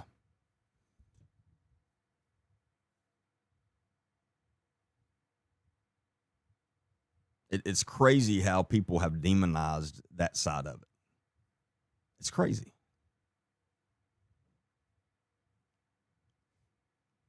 And parents will sit there, I will teach my children about it. No, you don't. I've seen those conversations. It's a joke. It's a very uncomfortable conversation, and trust me, it's way better for someone else to tell them, to teach them some of this stuff. Some of it, not all of it, but some of it.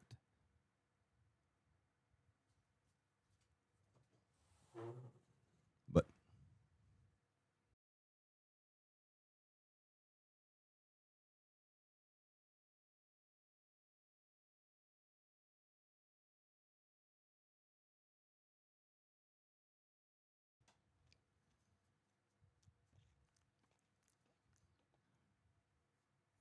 and trust me, I understand that sucks. And it's crazy that we have to do that. It's crazy that we're in a time now where your 8-year-old needs to understand things. That's crazy. I agree with that.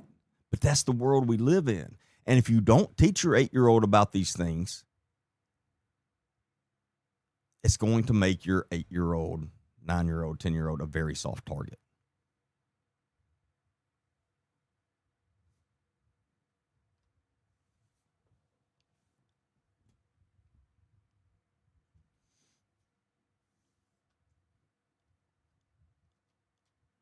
It starts literally when they're learning how to talk. Stop teaching your children these weird made up names for their parts. And this is I can't say the words because TikTok will freaking ban me. It's ridiculous.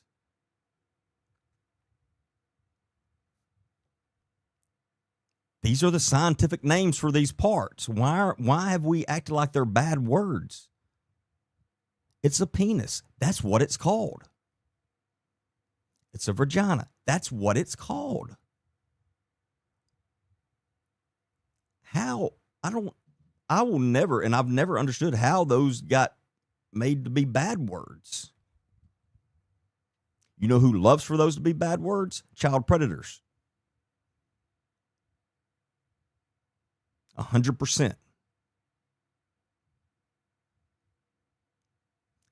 That's what they're called. Stop teaching your kids they're called wee-wees or all these ridiculous names. It's ridiculous.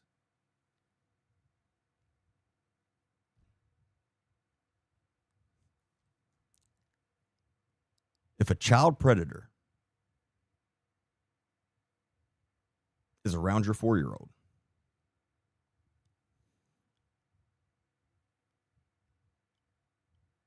and they try to touch your 4-year-old inappropriately, and your 4-year-old or 3-year-old turns around and says, "Don't touch my penis," you think that child predator is going to keep on trying to groom that child? Not a chance in hell. Not a chance. It's not going to happen. They're going to move on to another one. They are. They're going to go, "Whoa, this child, no, I'm not doing this. I'll get caught. This kid knows too much." You see how just that one thing could make your child a hard target? Just that one simple thing of teaching them the actual real scientific word for them.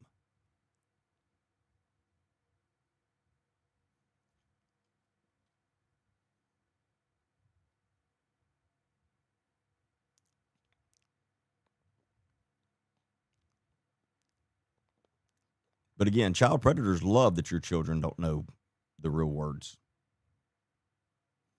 That helps their grooming so much easier. If your child don't know those words, they're at least 10 times easier to groom by child predator. At least 10 times easier.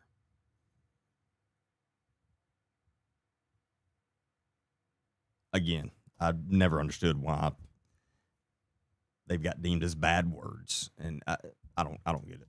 Never will.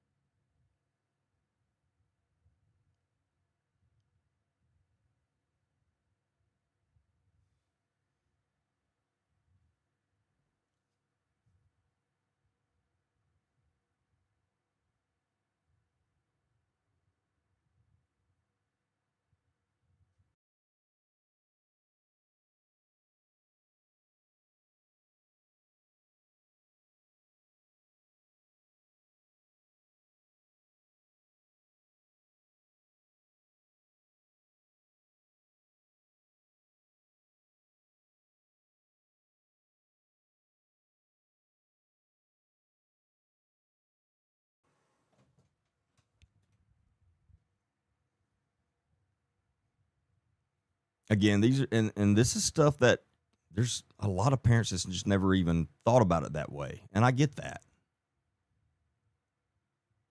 That's why I'm talking about it. That's why it's so important to teach your child the real words from the time they talk.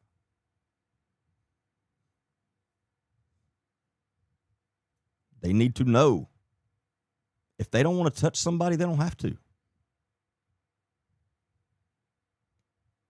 Here's one we've all seen. You've seen it many times when the little girl or little boy, Aunt Jenny is wanting to give them a hug, and they're like, no, I don't want to right now or whatever. And then you're like, give them a hug, or you better give them a hug. And no. Don't ever make your child touch somebody if they don't want to. Again, that makes them so much easier to groom. But if you teach them from the very beginning, hey, if you don't want to hug whoever, don't hug them. That's okay. That's your choice. 100% of the time, all the time, that's your choice. If you don't want to go sit in Papa Jones's lap, you don't have to. And I'm not going to guilt trip you into it, and I'm not going to let them guilt trip you into it. That's your choice.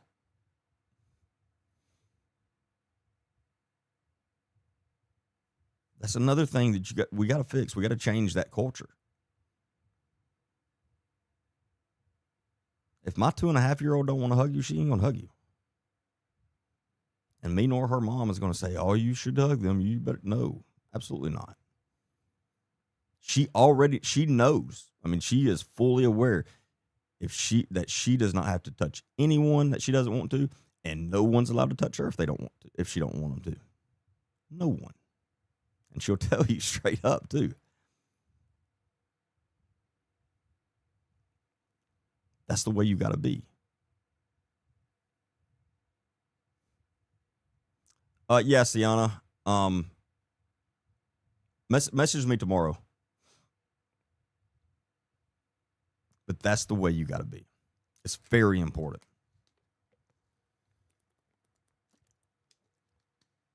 And secrets. Your child needs to they need to learn from the beginning of their life.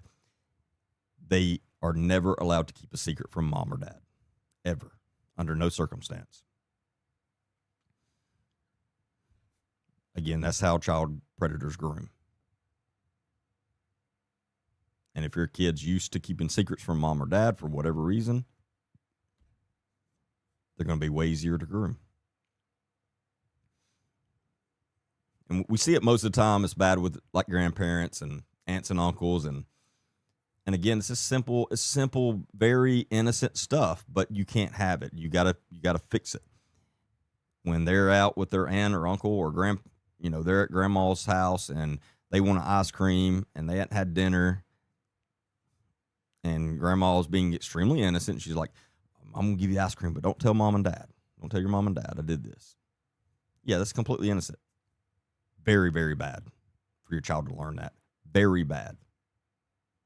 That's not okay.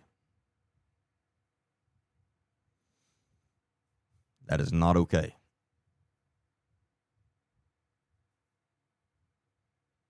So you have to have those hard conversations with your family members if you see that happening. Or, I mean, we have it beforehand. Our families they know very well that they better never tell our children that they don't tell us something, ever. Nothing.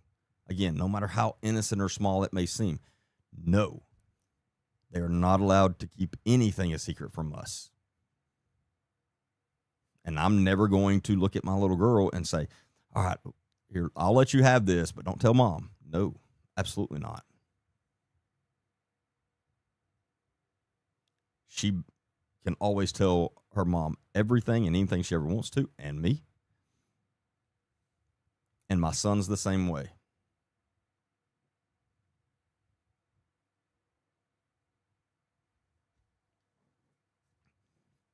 These are pretty simple things that have created a lot of child victims, unfortunately. Just some of those simple things. And again, the parents they wasn't trying to be a bad parent or anything. They thought they were doing everything right. They just didn't understand. And I get that. If you're on here right now, you don't have that excuse anymore.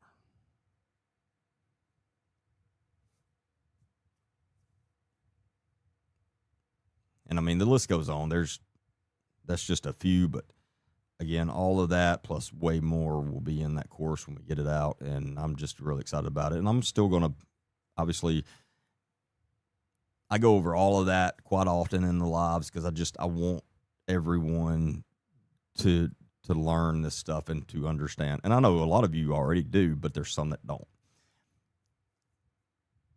Take this information and teach your family, teach your brothers and sisters and friends. If you see them doing some of this stuff with their child, pull them aside and have that hard conversation with them. Say, hey, I'm not telling you how to parent, but I learned this and it made a lot of sense to me. And so I'm just going to let you know. And if they have a problem or get pissed because you told them that, then I don't know if I'd want to be around them because I don't know who would have a problem with that. Oh, you're trying to help me? You're trying to protect my child? Awesome. So have those hard conversations with people when you see them.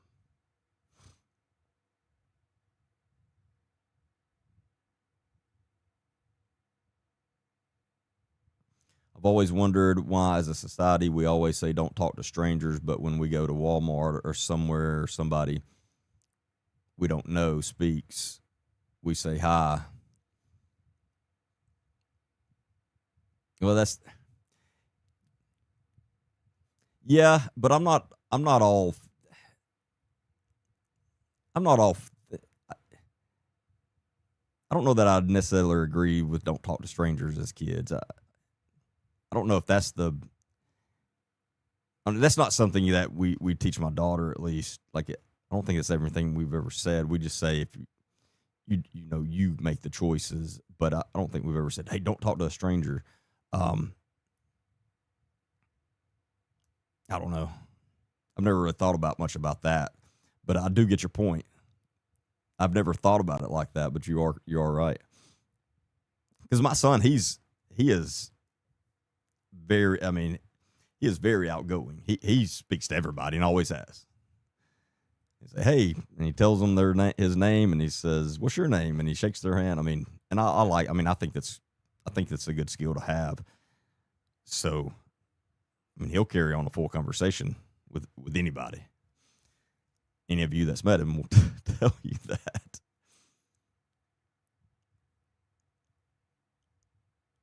You immediately think you're best friends with him. He's a good people person.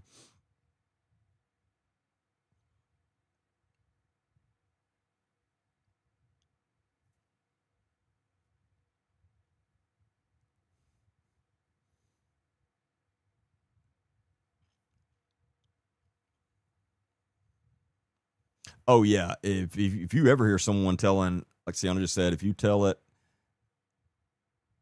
Grandpa will get in trouble. No, if you ever hear somebody telling your child that kind of statement, you need to have a big problem with that. That is literally the line that child predators use to groom children. Literally, word for word. We need to keep this between us because I'll get in trouble. So don't tell mom and dad. I'll get in trouble. You don't want me to get in trouble.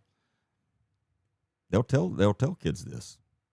Hey, they'll send me away to prison forever, and you won't ever get to see me again. And the child doesn't understand, and so they're just like, well, I don't want them to go to prison. That's bad. No. If you ever hear an adult using that sentence with your child, you need to step in right then and make sure that never happens again.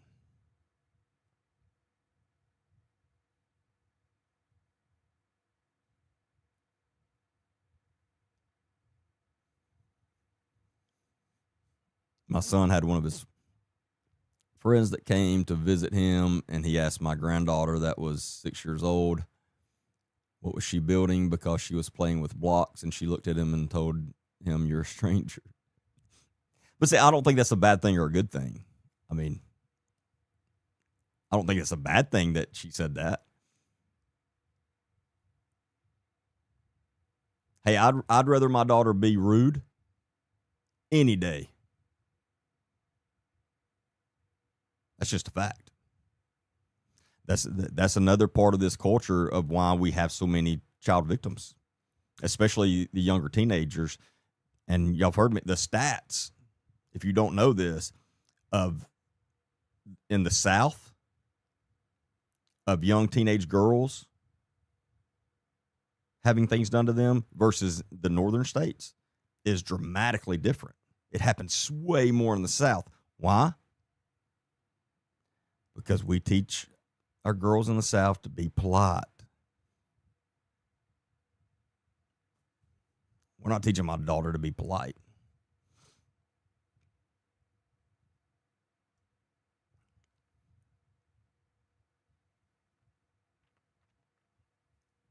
But that's, I mean, and that's a fact.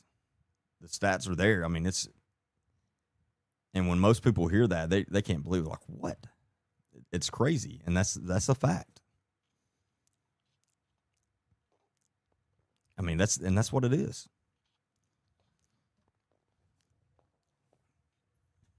Southern girls are taught to be polite and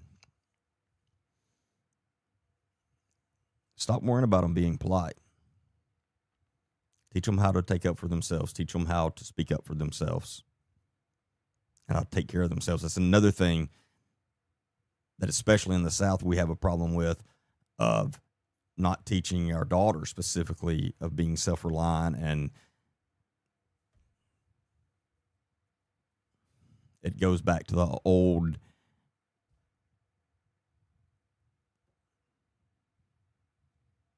a woman should never take care of herself. She's got to have a man, and it goes back to that. Don't teach your daughter that. Your daughter needs to know she can always speak up for herself, that she should absolutely always speak up for herself, and to stop worrying about if she's rude. Again, I don't give a shit if my daughter's rude. I'd much rather her be rude than be a victim.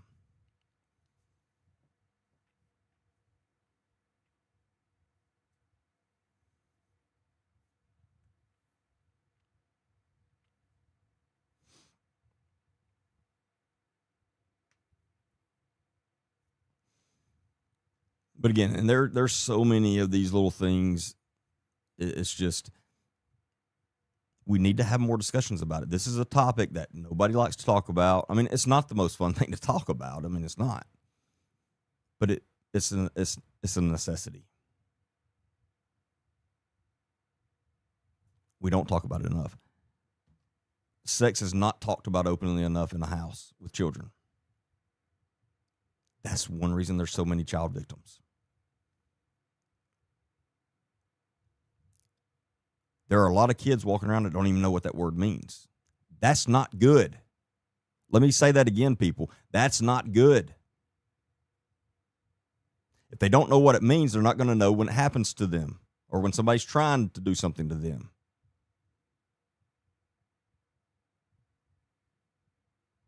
Again, what households have that issue?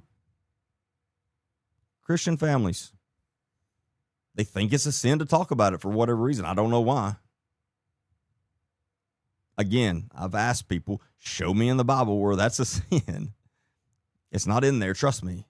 It's not. Look for yourself.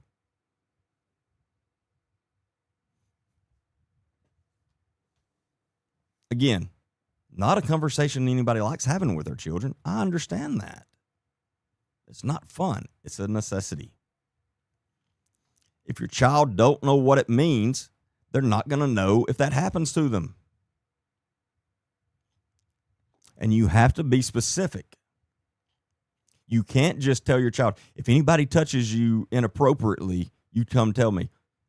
What the hell does that mean?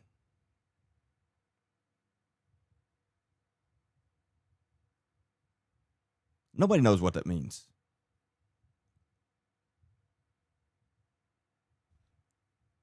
you you have to teach your child. And again, I understand this sucks. But if you need to do these things, I'm telling you. As bad as it sucks, your child needs to understand this stuff. And again, the only people I've ever gotten in this argument that completely disagree and put their foot down and say, I don't know what I'm talking about, are these people that claim to be these big Christians. It's the only ones ever. Being a Christian does not mean your child should be a soft target for a child predator.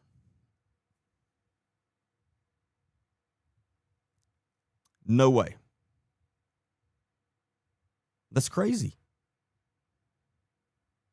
That is how a lot of people that call themselves Christians think.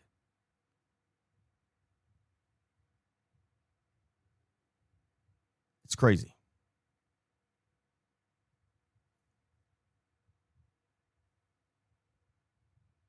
They have to know what the stuff means. They have to know this stuff. And if you wait till they're 12, you're way too late in this day and time. I'm just telling you. Wait till they're 12.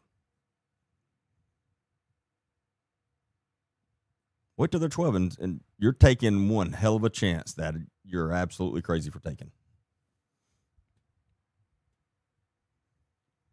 You can't wait.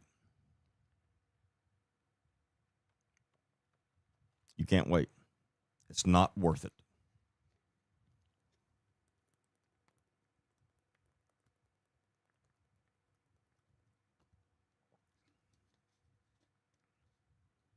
God forbid the schools teach them anything about this. We really lose our mind over that in the South. Really lose our mind. Oh my God, the world's coming to end. That's the devil. No, it's not.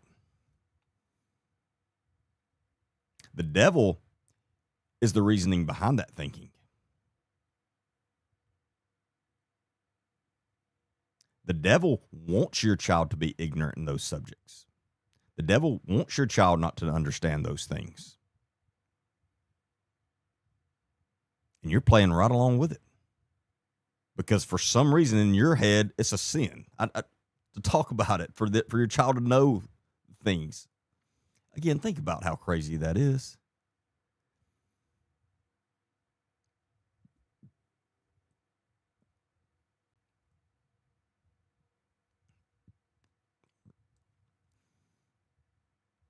Yeah, that's not something I've thought about much, but you're exactly right, Isha.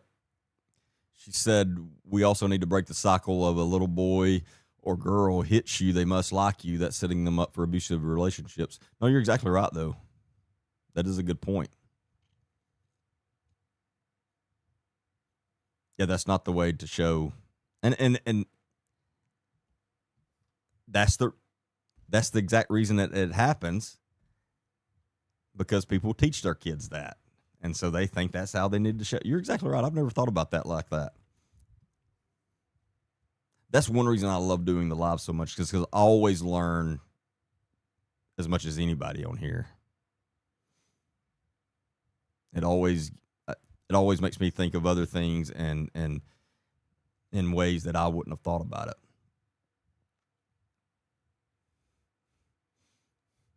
I've never understood why schools don't teach it. I mean, look,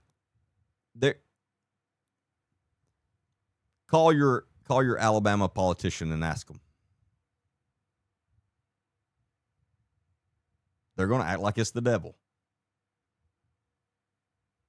Teaching sex ed to my 6-year-old. That ain't going to happen. Okay.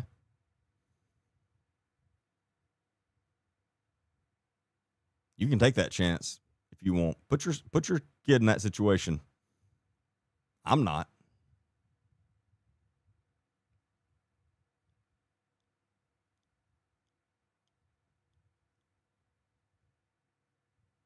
I would highly doubt you're not going to find any Republican, and I'm a Republican, lifelong Republican, always have been, always will be. You're not going to find any Republican politician in Alabama that would publicly say we need to teach that in schools. They're all against it because that's what people want to hear, because people are just, They're just ignorant and they don't understand.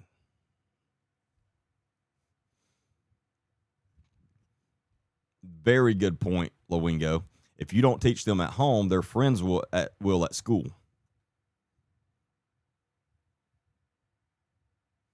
You're exactly right. If your kid doesn't learn it from a good source, they're going to learn it from their friends. And trust me, like Lowingo just said, that's not who you want them learning this stuff from. And they will in kindergarten.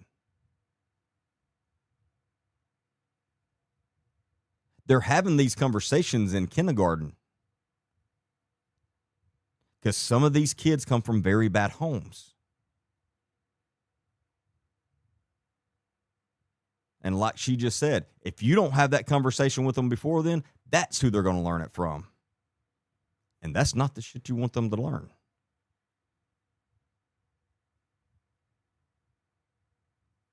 I guarantee you at least 80% of these big Christian households don't have that conversation with their 5-year-old, 6-year-old, 7-year-old, 8-year-old. I guarantee you they don't. Those are the ones that end up the victims.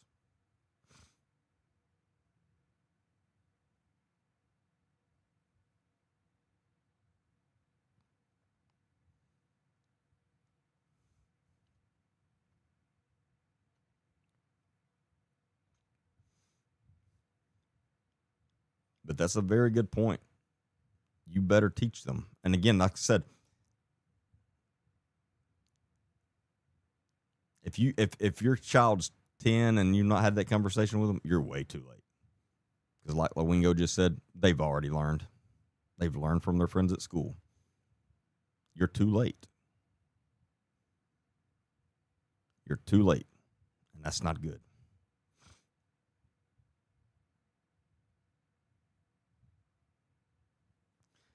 Steve said, I grew up in North Dakota. It was very different. What all was different about it, Steve?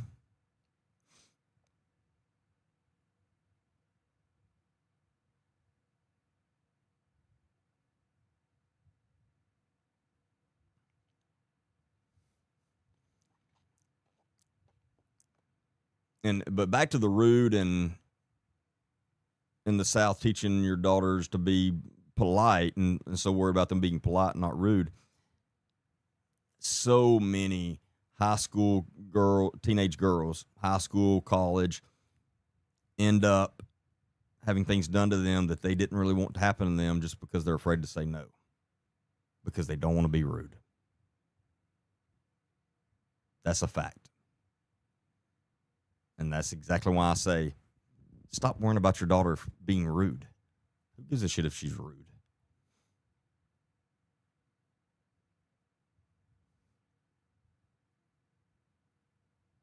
You ever met a successful woman that wasn't rude in certain ways? No, you haven't. You absolutely haven't.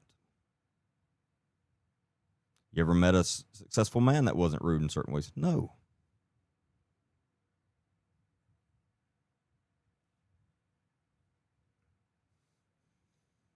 Oh, had to take sex ed, health ed. I mean, we had to take it in school, like when I was in school, but I was in 5th or 6th or 7th grade or something.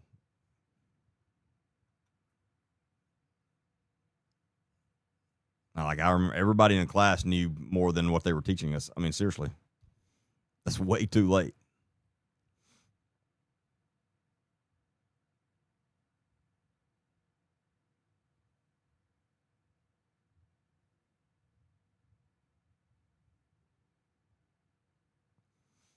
But that's exactly the rude thing, though, is exactly why a lot of the teenage girl victims end up in those bad situations, because they've taught to be polite and not be rude, and forget that. Teach your daughter, if somebody touches you, you don't want touching them, be very matter of fact with them. Don't care who it is. That's not a time to be worried about if you're being rude or not. Nope.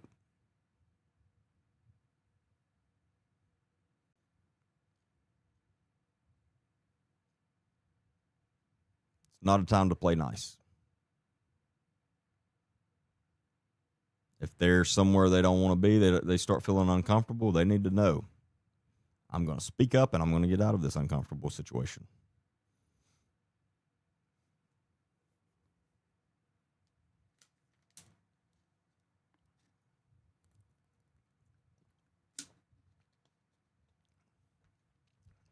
You can pray in schools. Kids can. I mean, nobody can stop you from praying. Now, I understand what you're saying. I know what you're saying, that they can't do, organized prayer and stuff like that,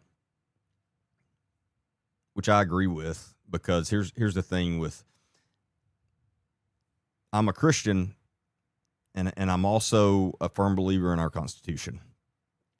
And so if we allow teachers to have open prayer, like Christian prayer with children, then we can't deny or get mad when a teacher's another religion and has prayers like that, whether it be Muslim or whatever.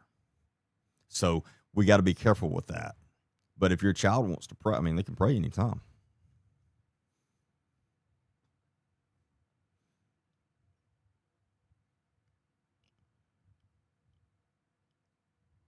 Praying in silence is just as good as praying out loud. I mean, that's between you and God. You don't have to speak out loud for him to hear you.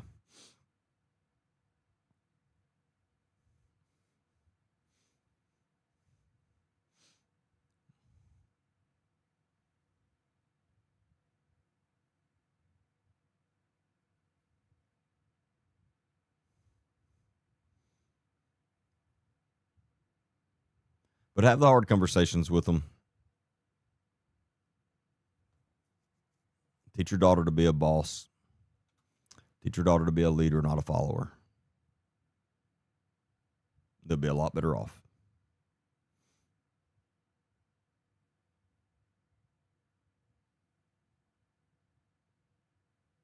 Always. This was one reason that I just couldn't handle being in sales when I worked for Ford for a year selling trucks. And this man came in with his daughter, and she was like 19, 20 years old. And she didn't have any credit because she was young. She had a job, and she had saved up enough money for down payment, and she was wanting to buy a car. So her dad and her mom came in with her, and her dad was going to have to, co-sign with her because she didn't have any credit at all. And instead of him co-signing with her, he wouldn't let her do that. He was buying the car even though she was going to be making the payments. And so I'm sitting there with him, and I'm like, well, because she wanted to buy it. Like, she wanted the car, and she was working for it. And I said, it'd be a lot better for her if you just co-sign with her. That way it's in her name, and that builds her credit up. And you know what he said? She don't need credit. She can get credit when she gets married.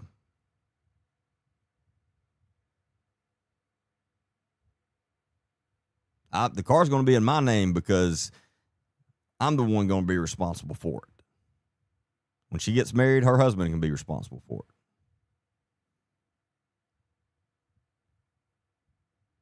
It was all I could do to sit there and be quiet. This was 2023. It blew my mind that there are still freaking people out there like that.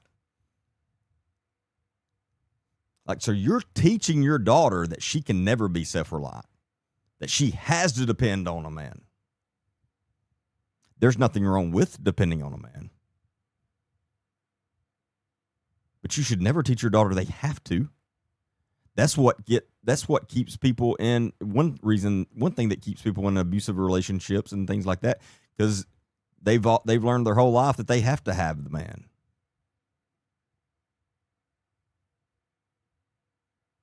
Like, these are things we need to think about. But I will never forget that, and I'll never forget that guy's face. Like, I wanted to knock his teeth down his throat.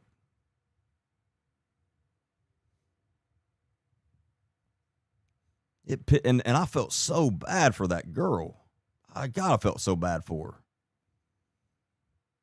I just wanted to knock his teeth down his throat. I hope karma got him sometime. Ugh. Anyway, don't be that guy. That OWG. That's what he was.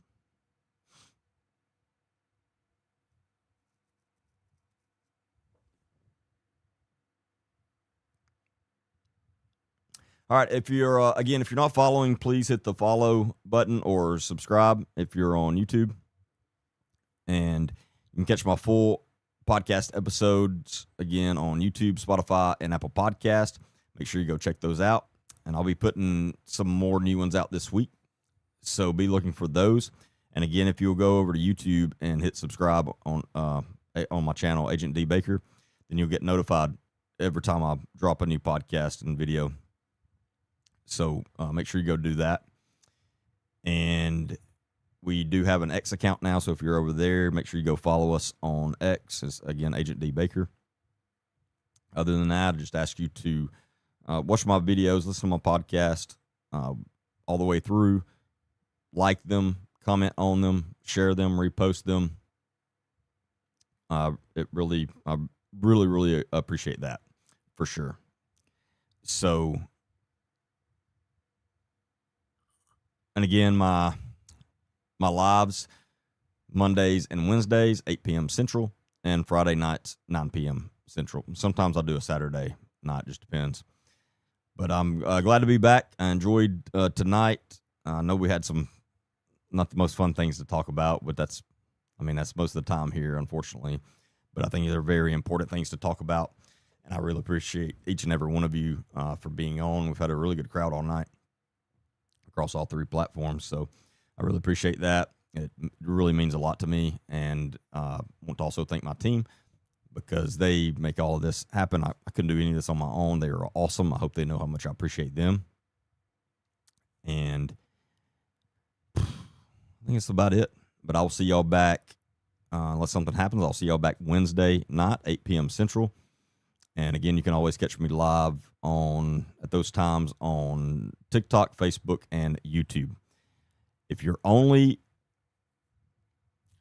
following me on TikTok, make sure you go and subscribe on YouTube and or Facebook. And my Facebook is the only one that's different. It's just my full name, Derek, D-E-R-E-K, Baker. Everything else, you can find me under Agent D Baker. But make sure, because TikTok will ban me out of nowhere for like 4 or 5 days from going live, just all the time.